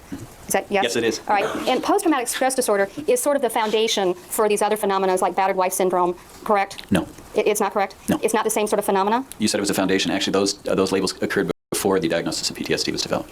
All right. Post-traumatic stress disorder then is what? Why don't you tell us what it is? Okay, it's a little technical. Yeah, slow. Okay. Post-traumatic stress disorder is a set of psychological reactions that occur in some people who have experienced a major stressor, some really horrible thing, typically a catastrophe or a major act of victimization, et cetera. Okay, now I'm going to interrupt you so that we don't have these long answers without questions, okay? Post-traumatic stress disorder then is something that you get when something very, very stressful has happened to you. Would that be a layman's way of saying it? No, and that's why I was doing a long answer, is because it's a technical thing and it requires a lot of... Okay, so what I was attempting to point out was that some people, for instance, if members of the jury were to sustain a stressor, say a bomb went off next door, some people would develop some post-traumatic symptoms and some people wouldn't. And we think that's due to all kinds of things that determine how much you react to a stressor. So you wanted to say that you have trauma, then you get PTSD. And the point is that there's a wide variety of reactions. So the first point was that people who get PTSD are often people who've experienced a major stressor. What we often say is that it was beyond their ability to cope with that stressor. Okay, and then we get into the three qualities of PTSD. And what are the three qualities of it? Three groups of problems. The first ones are called intrusion symptoms. The second set are called avoidance symptoms, and the third group are they're actually called autonomic arousal or anxious arousal. Right. Now, before you go on and I ask you about this, does post-traumatic stress disorder have anything to do with the phenomena that you've been reporting in adult survivors of child abuse? Is it the same sort of thing? Post-traumatic stress disorder is one of a wide number of things that can be associated with adults who were abused as children. So I think, for instance, my last article in maybe 10 or 15, 20-page paper, there were probably 3 pages on post-traumatic stress, because that is, in fact, part of the problem. But a lot of the difficulties, like changing of your thoughts, some of the mood experiences you have, some of the behaviors you engage in, are not, in fact, listed in PTSD, because PTSD is a specific diagnosis that's true for rape victims, casualties in foreign countries, any one of a number of things that are really painful that produce certain kinds of effects. But things like child abuse can produce those effects as well as a wide number of other effects. All right, but part of the concept of what happens to child abuse victims is contained within the concept of post-traumatic stress disorder. No. Because you could have a really bad child abuse history and not have PTSD. Is that what you're asking me? No, that wasn't what I was asking you. It's the same sort of phenomenon. In other words, post-traumatic stress disorder, how does it relate then to child abuse victims? Is it one of the symptomologies that they might manifest, but not exclusively?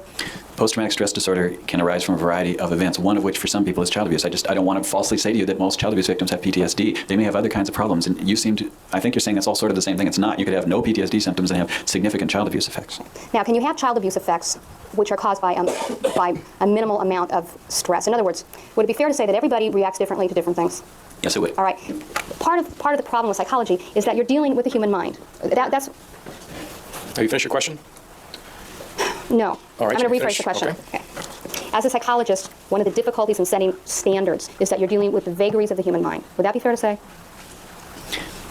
You're asking me whether the problem with psychology, you're saying that the problem with psychology is that we have trouble setting, what by standards do you mean by standards? Well, what I mean is you can't say that if a person is subjected to a certain kind of stress, they're always going to react a specific way, correct? Right. You can't say that all people who talk to you are telling you the truth, right? You can't say that one person exposed to one kind of stress will react identically to somebody else who's exposed to the same kind of stress, correct? Well, the last one, the problem with that is that we assume that if we understood the stressor enough, we would understand exactly what the effects are. So I don't think you can say that if 2 people have the same stress, they have different reactions, because there's their whole life to look at there. In other words, you come to a stressor with things that are going on with you. What I'm saying to you is that you can't cut and dry say that if somebody had abuse A happen, that they're going to have B, because important other things we need to know is what was it like for them before then? What were their, what we call pre-morbid experiences, or pre-abuse experience, pre-morbid, M-O-R-B-I-D, or pre-abuse experiences. If you were unloved and uncared for, and then someone hit you with a car, for example, you might have more problems than if you didn't. But I don't think that's an example of how psychology or psychiatry can identify the relationship. It's just that the relationship is more complex. We need to know about those earlier things before we can understand fully what the later things did. I believe you indicated that one of the things that is important, at least in your studies on child abuse, is family history. In other words, abused children sometimes become abusers. Would that be a fair thing to say? Yes. All right. That abused children sometimes can become abusers. But not all abused children become abusers. As far as I know, that's true. All right. So to say that someone's family history is a predictor of how they're going to behave, would you say that that's correct?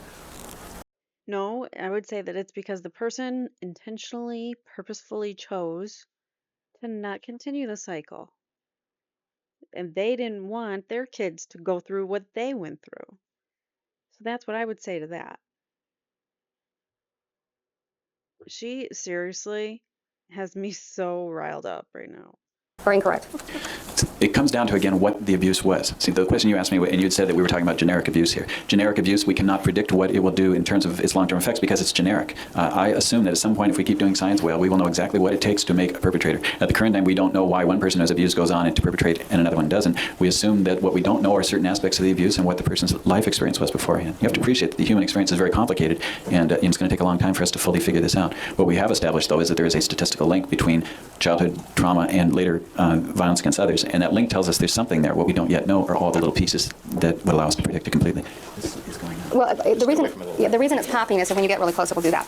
Now, I want to ask you a little bit about the battered wife syndrome. Now, the battered wife syndrome is a psychological diagnosis or psychological phenomena. Is that correct? We don't call it the battered wife syndrome because it's not always wives. It's battered woman syndrome, and so it could be a lover. It could be anyone. All right. All right. But what precisely is the battered wife syndrome? Is it a diagnosis? Is it a collection of symptomology? What is it? As I described to you earlier, there's no actual DSM-3R diagnosis of battered woman syndrome. It's a label some people have applied to something, and I think the California courts have taken that label seriously. But I can't tell you that in this book there's any reference to there may be under PTSD, but there's no formal diagnosis for battered woman syndrome. All right. But I think you were asked some questions by the defense attorney about it, correct? And you were asked whether there were some similarities between that and what happens to children. Right, and I gave very careful answers, and the reason I gave those careful answers is because we're dealing with intangibles here. Since there's no diagnosis per se in the book, I can't tell you exactly what battered woman syndrome is. I can tell you that Lenore Walker and other people for that rape trauma syndrome, Burgess and Holmstrom, other people have talked about things you tend to find in people who've had those kinds of experiences, and that is in fact what I try to very specifically relay in my testimony, and not to give the impression that we were talking about a very simple thing or something that occurs for all people, or that it's a legitimate psychodiagnosis in the way that I think you're referring. Would you say there's any difference between a woman who's battered and a child who's battered? A woman who's battered is older and a woman. She's had a chance to live a life prior to the time that she was battered, and a child certainly hasn't, Right. or not as much of a life. Would you say there's any difference between a woman and an adult who I is think a survivor oh, of child abuse? you're asking me, are there any differences between a battered woman and an adult survivor of child abuse? Right, or an adult who's still, let's say, let me give you a different hypothetical, adult who is still in a battering relationship. Do you think there's a difference between like an adult male who's in a battering relationship and a woman who's in a battering relationship? I'm not sure what your question is. Well, let me ask you this. A woman who is in a battering relationship, traditionally it's with a man, correct? Actually, the newest research you may know talks about the fact that in lesbian relationships, it turns out there's a lot more battering than we had previously thought. They're with someone that at some point they chose to be with, correct? In other words, these relationships at some point were voluntary relationships. Is that correct? To some extent, yeah. All right, Depends on people which. choose mates voluntarily, correct? Well, I would point out that, you want the answer? I would point out that we do know that battered women are more likely to have been sexually abused as children, and one of the assumptions that a lot of people make is that by virtue of having been victimized early in life, that sets you up for expecting or wanting or interpreting or allowing certain behaviors that other people wouldn't. So I'm not sure if you actually, do you appreciate what I'm saying? If you're a child sexual abuse victim and then you're in a destructive relationship, most of us assume that to some extent your childhood is how you got into that relationship. But as an adult, you can make choices in life, regardless of what's happened to you as a child, correct? Rephrase the question, please. Can an adult who's been abused make voluntary choices in their adult life? Well, let's say that I was horribly abused as a kid. Are you saying could I not have flashbacks at 42? No, I'm saying could you make voluntary choices as to who About you want what? to spend your life with? I think the most untreated adult abuse survivors have their childhood abuse playing out in their relationships. And I think most people who've been abused would say that they notice all sorts of things in how they relate to other people later on that are based on things they learned or things they're afraid of or things that they understood in their childhood. When a woman is in a relationship with a batterer, be it a man or a woman, at some point she chose to be with that person and perhaps even love that person. Would that be fair to say? What does that matter? That what's the difference? A kid is born into a family, they have no choice in it. A woman chooses, so what? You're making no point. You're making it worse. Kids don't have a choice and they're stuck with their parents, whether they're good parents or not. Argumentative, I think it goes beyond anybody's particular expertise. All right, objection sustained on the latter ground. Right. You testified, though, about the battered woman syndrome, correct? No. Well, you were asked questions about it and you made analogies, didn't you, to the child abuse situation? I think I've been fairly clear about what I did or didn't say. I'm not sure what you're wanting from me right now. Well, what I'm trying to do is differentiate. She's coming off as so aggressive towards him. He's being very fair in his responses because he's not trying to say something or get caught up in some kind of like dumb thing that she's trying to like catch him up in. He wants to be precise, and she's being so aggressive, in my opinion. I think she started out being aggressive. Between a woman in the battered woman situation and a child who, as an adult, chooses to stay in that situation. Do you think there's any difference? No, I'm going to object before my question since that's not in evidence. Overrule. You understand the question? Yeah, as I think the last time you asked the question, I said that a person who was battered older and later in life may have had the luxury or was lucky enough not to have had a horrible earlier life. So that's a difference. So that one's an adult and one's a child. And the fact that, in fact, a child who's been abused doesn't have that chance to at least have had some kind of a okay life to compare the treatment they're getting against. If you are being badly treated when you're little, you may think that, and in fact, many people say this, and you think that what's happening to you now is how you're supposed to be treated because that was all you knew then. I think that's potentially a difference because hopefully some people who were victimized in their adulthood thought things were basically okay, and then some bad thing happens to them. And under those conditions, I assume that they're a little better off because at least I can say to them, or they can work out for themselves, geez, this is bad, but maybe not all things are bad, that you might have some more perspective if it just happened to you as an adult. Are you familiar with the term of suggestibility as it relates to child abuse? Yeah. Okay, what does that mean to you? Suggestibility as it relates to child abuse, you're talking about child witnesses? Yes. Okay. Well, again, I would point out to you that I don't work with children, and I certainly have never testified in terms of a child in the court. So, I can tell you what any psychologist would say, which is that I know that suggestibility is when people can be more readily talked into things than other folks. And so if you're asking me suggestibility in children, I assume that you're asking about that, but I wouldn't say that I have any special expertise in how I would answer that. But I asked you what it means to you. As a psychologist, what does suggestibility mean to you? Okay, so I've explained that then. All right. And are you aware of the fact that there is some feeling in the child abuse field that suggestibility can taint a child who claims to be the victim of child abuse? You're referring to a study? Well, I'm talking about in the field that you're involved with. Are you aware of the fact? But you're saying that there's a fact. I'm trying to understand how you know that or what you mean. Well, What's your basis for it? Well, cross-examining other experts, I guess, would be my basis. So, I'm going to object to that statement, please. All right, why don't you just rephrase the question? Dr. Briere, if somebody were charged with an offense and they wanted to fabricate symptomology of child abuse as an adult, could they do it? Call it your speculation, Your Honor. Overrule. Of course. I mean, anyone can say anything under any circumstances. Certainly a person could say that they were seeing monsters. All right. And so when I pointed out to you that But the difference is there's evidence and corroboration that these boys were treated very poorly. And you're trying to just ignore that and make it seem like these boys are just making crap up. And Every single witness that has come forth so far has been really good for the defense and has made it clear that growing up in that house was not nice. There were a lot of difficult times in that house and secrets in that house and volatile parents and emotions in that house. So for her to just sit there and be like, well, they're just making it up, this bothers me so much. I hate that. Blame the victim. Oh, it makes me so mad. Part of the DSM-3 about malingering, one of the things it said is that malingering should be suspected if someone's involved in legal proceedings. Is that correct? I think it lists things under which that's associated. That's correct then, correct? Right? Yeah, sure. All right. So it is possible then for an adult to manufacture symptomology which would be consistent with a true child abuse victim, correct? Well, you were in good shape the first half of the question because anyone can make anything up. Are you asking me, would the average person accused of a crime, would they know what to say in terms of what are, because you said consistent with a true child abuse victim. I'm just going by what you said. Is that what you're asking me? Would the average person who was lying about this stuff know just what to say? Is that No, that wasn't my question. I'm just saying, could it happen? Could what happen? Could a person manufacture the symptomology of having been a child abuse victim in order to avoid criminal prosecution? They would have to know what the effects of child abuse are. If they somehow knew those things, of course they could. They could be they could pretend they were schizophrenic too. Okay. People do pretend to have psychological symptomology when in fact they do not have the things that would cause that symptomology. Is that Right. correct? Correct. All right. And so you have no personal knowledge of this case, is that correct, other than what you've read in the newspaper? Probably everyone in this room knows more about this case. I haven't even read very much on it. And you've never interviewed the defendants in this case? Never seen them before. And you've never interviewed any of their family or friends or anything else? No.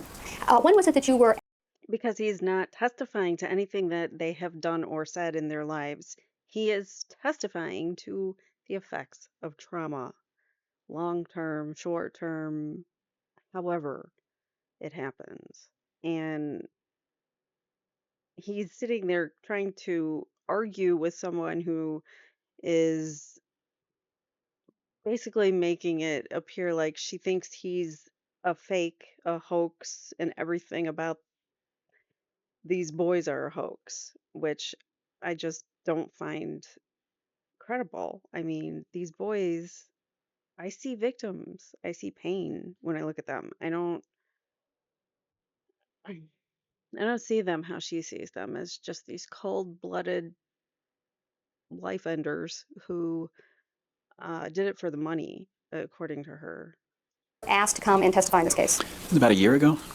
Now, you said that if a person knew what to say, then they could manufacture the symptoms. Is that I was trying correct? to make sense of your question when you said that they would look exactly like a true child abuse victim. I was trying to think, well, what did she mean by that? And then the only thing I could come up with is that somehow she would know how a true child abuse victim would look. That's why I answered that way. Well, one of the things that you testified to is that one of the things that you see in adolescents and adults is low self-esteem, correct? Correct. And you would also, perhaps if you were sexually abused, have sexual problems, correct? Yeah. All right, so that if a person knew that those were two things associated with child abuse, that person could make reports of low self-esteem and or sexual problems, correct? They could make those reports, sure. All right, and it wouldn't take a brain surgeon to be able to manifest those particular kinds of symptoms. Objection, Your Honor.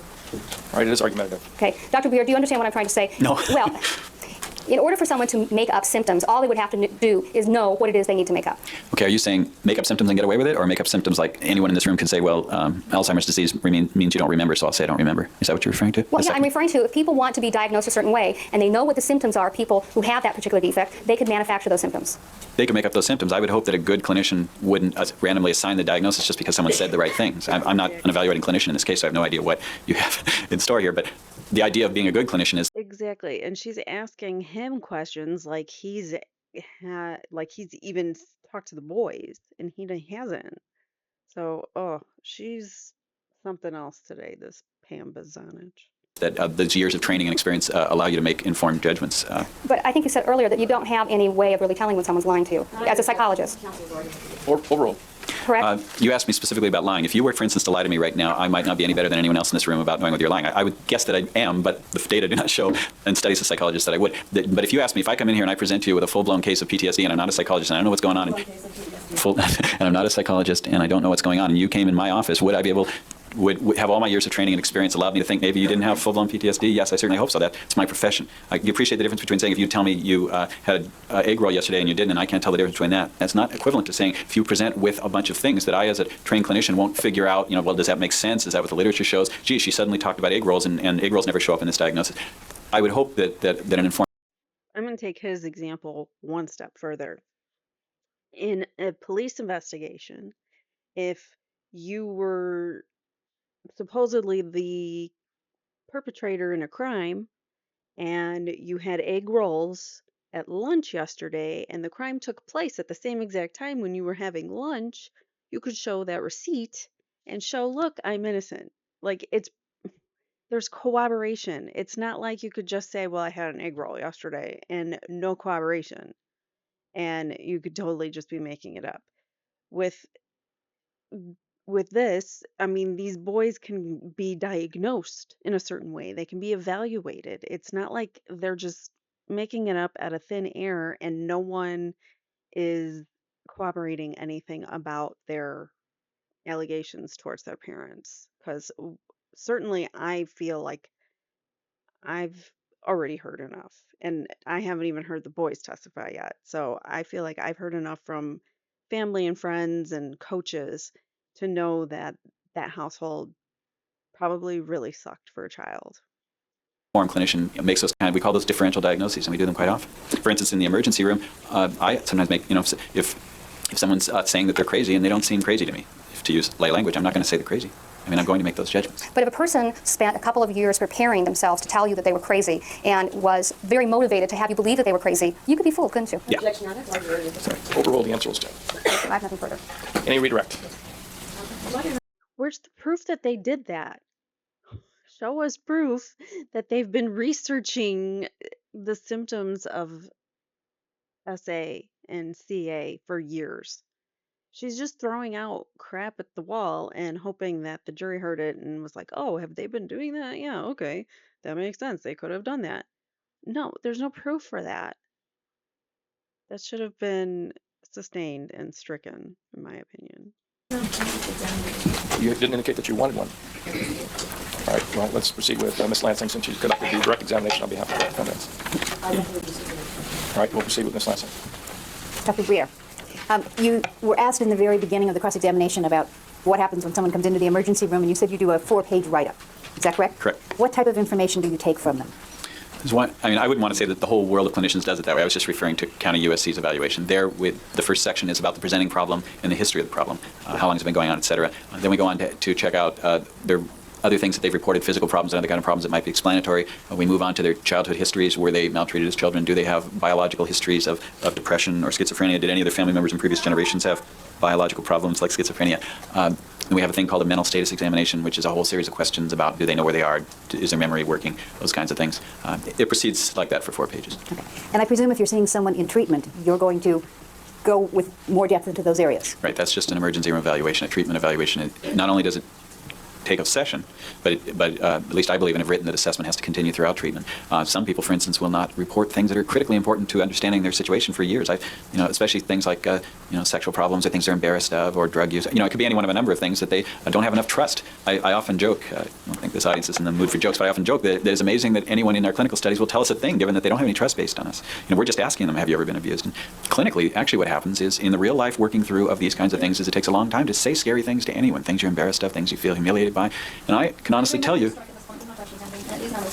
The objection is sustained. The answer is stricken. When you see patients in treatment, do you go into greater depth in the types of areas you've described in the assessment? Yes or no? yes. Okay. And do you find that people are able to come up with all of the information that is important to your diagnosis and treatment in 1 or 2 sessions, or does it take a longer time? It takes a longer time. And when you say a longer time, could someone be in treatment with you for 3 or 4 years and still not reveal things that are clinically important? Very, very definitely. And what types of things would they be likely not to reveal if you know? Sustained. Sustained. In your experience, are there types of things, and I'm not talking about a specific instance they report, but in terms of its effect on them, are there types of information that are more difficult than others for people to reveal? I would say there's 2 general types of material that is not quickly ascertained in therapy that takes a long time. Things that the patient or client is ashamed of or feels humiliated by. You can imagine that would take a long time to trust someone enough to tell them.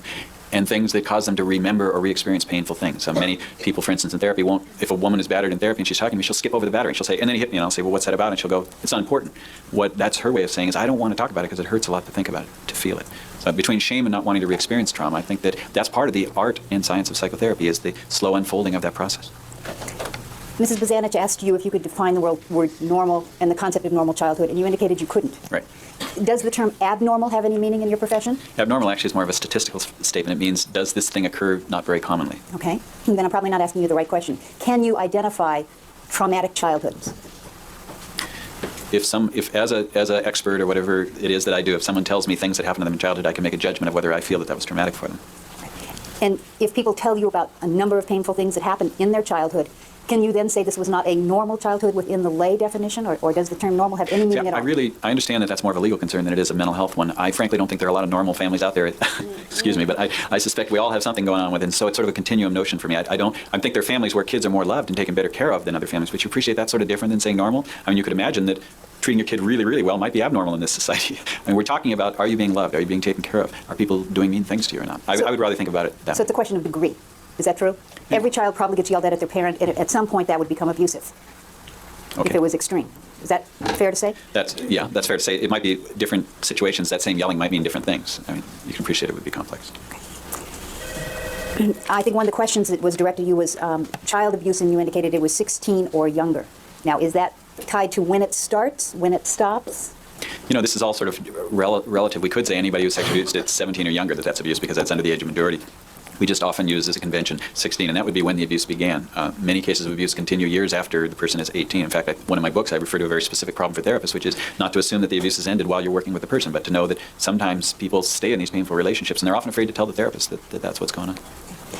I believe you were asked if 18 meant you were an adult, and I think you conceded that legally that's correct. Do people mature at different rates? I guess that's what I was thinking of, which is that, you know, I think that mental maturity, whether you're an adult or not, is highly variable, as you can imagine. You know, I'm not trying to make that sound like that's just science. It's just some people are far more mature at 18 than other people are. And we know now our brain isn't even fully developed until we're in our early 20s. It's like we still have that kind of teenager brain for a while, which is dumb, but it probably made us go out there and hunt and gather so much better when we were in the in the good old days of hunters and gatherers, and when we needed to have PTSD, our fight or flight um, reactions working when dinosaurs were roaming the earth. You mentioned that forcing someone to talk about abuse would be unethical. Did I understand you correctly? I'm not sure exactly what I said, something to that effect. Is that true? Is forcing someone? In research, yeah, I think that forcing people is generally unethical in the mental health field. Forcing someone to talk about something in research would be considered unethical at the American Psychological Association level. What about in treatment? Do you have to just wait till people are ready to discuss issues? Right. I mean, I have a real problem with some therapists who push their clients to talk too fast, to use hypnosis or sodium pentothal or other things to get at memories. I think that that's not helpful. I think, and what really needs to happen is people need to be in a safe environment where they can slowly talk about things and slowly get into things. You run the risk of re-abusing people if you sort of deal with your issue right now, talk about your abuse. If you think that if you had a lot of abuse and someone told you to talk about it right now, you'd either stop talking, or if you did talk, it might hurt you. So we approach, at least my philosophy is to take a long time at that and to do it piece by piece over time. How much longer do you think you have? Probably about 10 minutes, Your Honor. All right, we'll take a recess and we'll resume tomorrow at 9 o'clock. Ladies and gentlemen, don't discuss this matter with anyone. Don't form any final opinions about it. We'll resume tomorrow at 9 o'clock. If each jury would return to your respective jury room tomorrow at 9 o'clock. I have patience then. You were being cross-examined yesterday. I believe you were asked a question about sexualized behavior, whether this is one of the forms of behavior you might see in someone who was a molestation victim themselves. Is that correct? Yes, it is. Okay. And can you tell me what you mean by sexualized behavior? I'm not sure I introduced the term, but sexualized behavior refers to behavior that has sexual elements to it. When we say sexualized, it often suggests inappropriate behavior that has sexual content or a sexual aspect of it. Would you expect to see this form of behavior in a young child, or is it something that only manifests itself as they get older? Certainly the literature is filled with studies and reports of children, especially children who have been sexually abused, engaging in seemingly precocious or surprisingly, shall we say, mature sexual behavior given their actual chronological age. So, for instance, Dr. William Friedrich, who is probably our major expert on sexualized behavior, has a number of studies documenting that sexually abused children will engage in things such as mounting other children or excessive masturbation or preoccupation with sexual themes. I have developed a psychological test called the Trauma Symptom Checklist for Children that has a whole scale measuring sexualized behavior because it in fact is such a significant aspect of child abuse trauma in small children. Yet it certainly does manifest in older people, which is why we also have in our adult scale a similar scale measuring sexual behavior in adolescents and adults. That's the primary notion. Okay. When you talked about long-range symptoms, is there a list that your profession recognizes of forms of behavior where there is a correlation between that form of behavior and abuse?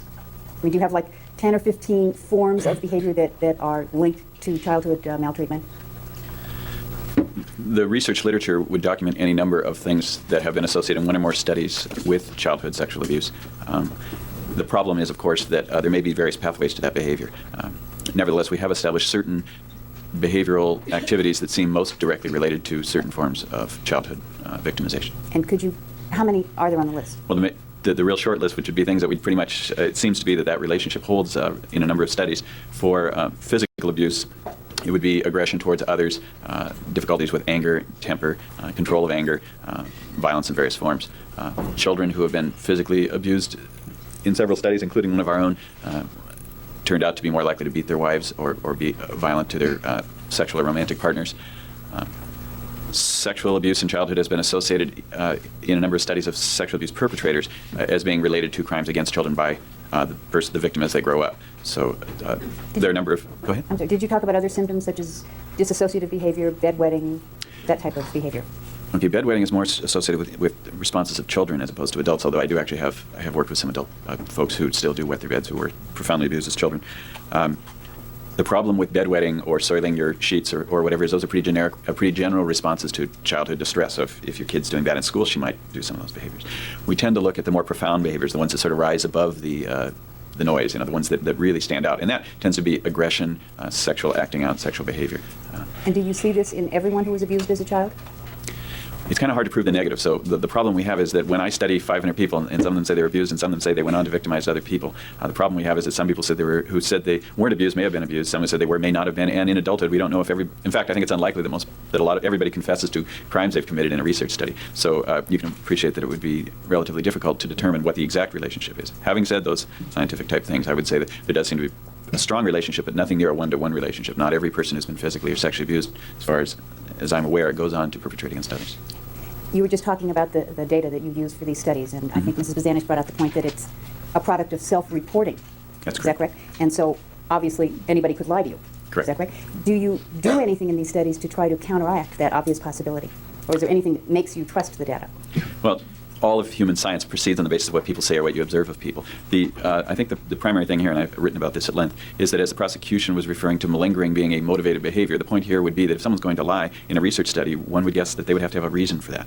So if you did a study where you knew their name and there might be some chance that they would get something out of it. But these studies that I've just described to you, and I would say the vast majority of the child abuse studies are done entirely anonymously. What that means is that when a subject fills out a questionnaire or whatever, in these studies, anonymity is a very important part of the process. So if John Doe writes down that he was sexually abused as a kid and that he beat up his wife as an adult, there's no discernible or obvious motive for why he would lie on a piece of paper when that piece of paper is never going to be traced back to him because his name isn't even on the questionnaire. Okay. So I think it gets to why would someone make something up in research? I don't think there'd be profound reasons if it's anonymous. Okay. In your testimony on cross-examination, you referred to the terms of chronic and acute with regard to child abuse, early abuse. Could you tell me what you mean by chronic and what you mean by acute? Yeah, that was unnecessarily technical.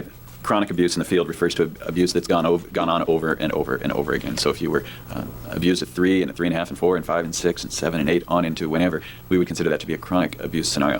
The reason we refer to acute is that in the more general trauma field, we see people who just experience a single massive trauma like a rape or an assault or a shooting. And in child abuse, there are a large number of victims that are studied who had a single sexual abuse contact, or who were hit once or thrown down a flight of stairs once. And under those conditions, we typically refer to that as acute, meaning immediate, one time only, or what's happening at a moment as opposed to across time. When you were talking about the chronic, you were talking about happening at 3, 3.5, 4. To be chronic abuse, it doesn't need to happen every single day, does it?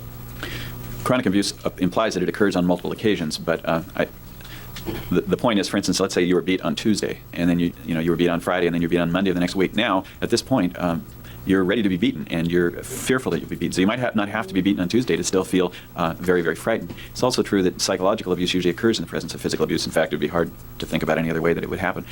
So if someone beats you up on Tuesday and says, I'm going to beat you up on Wednesday, that obviously would continue to add to the terror that the person would feel, because you never know when, in fact, you're going to be hurt again. This is especially referred to in the battered women's field, where one will be beat 3 or 4 times in a marriage, and then defense attorneys or whomever will say, well, it's not happening anymore, but the point is, for that woman, the experience is still there, and she's still afraid she will be hurt.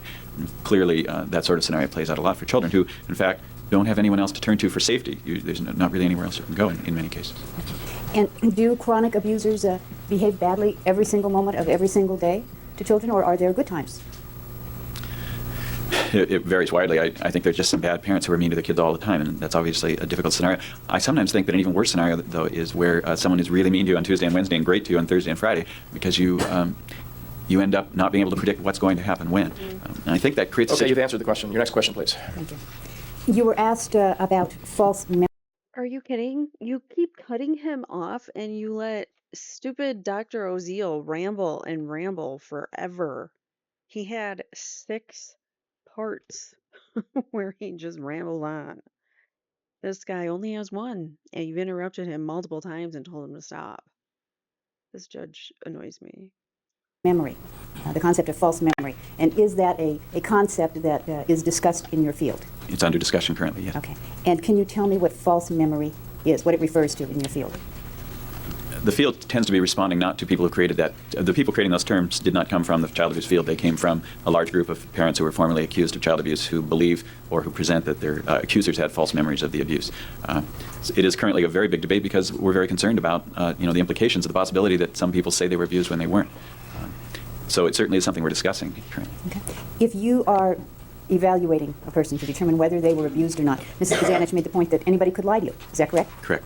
And do you have any training or any methodology in which you try to determine the accuracy of the information, as opposed to people who may, for no other reason other than they don't want to talk about the particular problem, they may describe a different problem. So do you have a way to sort that out and try to determine as best you can? I think that was what I was referring to yesterday. If someone tells you a single thing and it's a lie or not, maybe I wouldn't be any better than anyone else would be in determining whether that was a lie.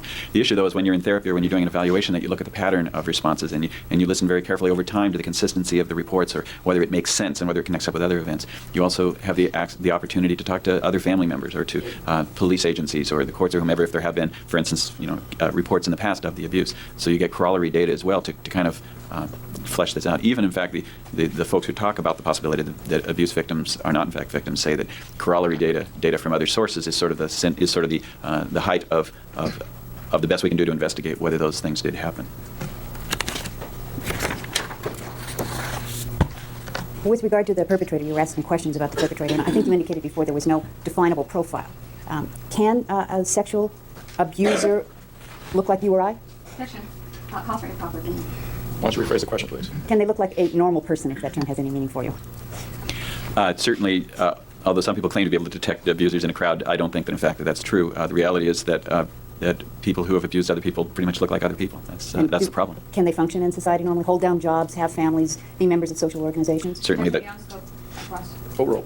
Certainly the courts, the media are filled with cases of substantiated abuse by people in the movie industry and government, police officers, et cetera. It's certainly not something that only occurs in the unemployed or in a lower socioeconomic group. Mrs. Bazanich was trying to contrast the experience of the battered woman versus the adult male in terms of leaving a relationship, the ability to leave the relationship. Is there any information that we have with regard to are adult males, 18, 21-year-old males, vastly more independent or more capable of leaving, or the same? Can you comment? Objection. Mistakes the testimony of argument. Mistakes the question of argument. Well, if I may just ask the question. All right. Is there a difference between adult males, say 18 and 21, and battered women in terms of the ability to leave a relationship? Objection beyond the scope of his expertise. Objection sustained. Do you have any expertise in that area, Doctor? Which area? The area of evaluating the difference between an adult male's ability to leave and a battered woman's ability to leave a relationship. The expertise would only be that I've worked with both groups extensively. I don't know if that would be sufficient for the court. Have you read material? And I've evaluated a large number of male abuse survivors and a large number of women who were battered. Okay. Can you answer the question then? Objection. Improper opinion. Objection sustained. I'm sorry, I didn't hear the objection. Improper opinion. Because the foundation's not there? I'll see it sidebar if you like. Okay, thank you. It goes beyond sex. Is what was it like for you as a kid, and what sort of assumptions did you make about the universe? I certainly know of a number of abused males who stayed in, especially in highly conflictual relationships. Your Honor, there'd be a motion to strike everything after the first sentence as being non-responsive. The question could be answered yes or no. Objection sustained. The answer is stricken. You indicated that in a highly conflictual relationship, was that your word? Yes. Okay, that there is a stronger likelihood that someone will stay. Is that correct? Correct. Can you define the term for me? What I meant was in relationships where there's both good things and bad things, there's a confusion, or there can be a confusion in the person about what to do next. If you were badly treated and also treated with love or respect, you may, for instance, want to stay to get the love and respect and feel that the maltreatment is punishment for bad things you've done, as opposed to actually cruelty on the part of your perpetrator. So ultimately what happens is that you want to stay to kind of prove yourself or to justify yourself or to get the good things from the parent that you don't often get and that you want more of, like any person growing up would want. Okay, thank you. I have no further questions. All right. Dr. Briere, I believe you believe that some people will stay in successful relationships because there's certain things in relationships that are to their benefit or that they want. Correct. Is money one of those things that someone might stay in a relationship for? Geez, I don't know. That's not what I meant.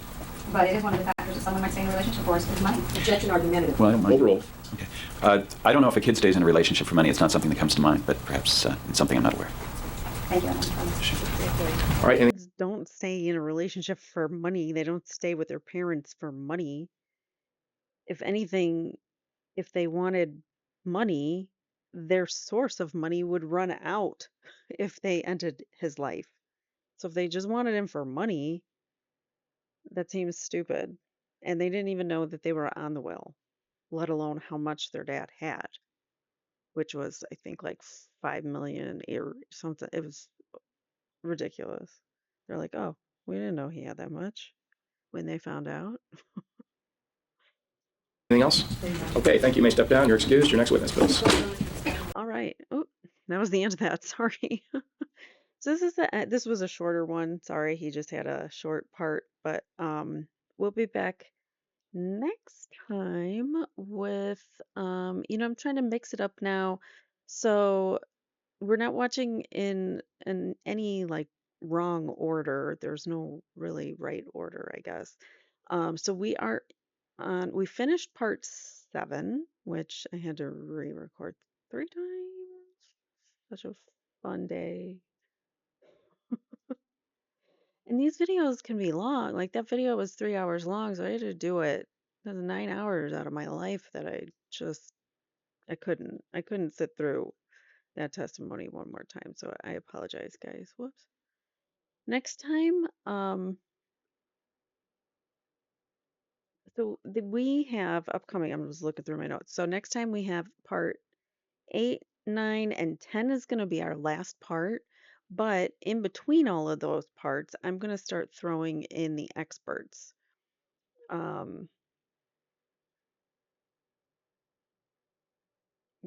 Yeah, so Dr. John Briere was our first expert. Our next expert will be Dr. Tyler, and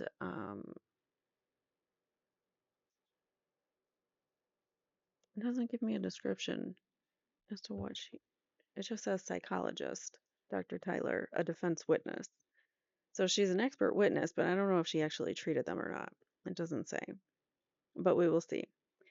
So next time, I think I'm trying to like mix it up between parts and experts, so it's not all just coming at you with experts. So um, you might get a part 8 or you might get a Dr. Tyler. So I'll figure out maybe Dr. Tyler. Keep going with the experts, do another expert, and then we'll go back to part 8. Part 8 is just like family members, neighbors, things like that. So like we've gone through the majority of the good witnesses, like the family members and stuff. Um, so like coming up next, we have some teachers, some neighbors, people that worked with Jose, friends of Jose and Kitty. So like really on the outskirts of like who our witnesses really are. We want to look at, like we already talked to the family members, and now we're starting with the expert witnesses. These other guys are just ancillary, so we'll get to them. I think they're just, trying to mix it up so it's not so mundane and boring. Anyways, so thank you guys so much for watching. I really, really appreciate it. I appreciate your feedback, and I appreciate you guys subscribing and making sure that that notification bell is on so that you don't miss future streams of the Menendez brothers trial. Again, I apologize for the audio issues, which caused me to not have Tuesday's episode. So we're a little bit behind, but whatever. So Tuesdays and Thursdays, be here for the Menendez brothers trial at noon Central Time. Thank you guys so much. I appreciate you. Take care. Bye now. If you've been impacted by a true crime and would like your story told in your own words, or if you or someone you know has been wrongfully convicted or accused of a crime, please write to crimeincourtchannel@gmail.com and tell us your real true crime encounters. Thanks for watching.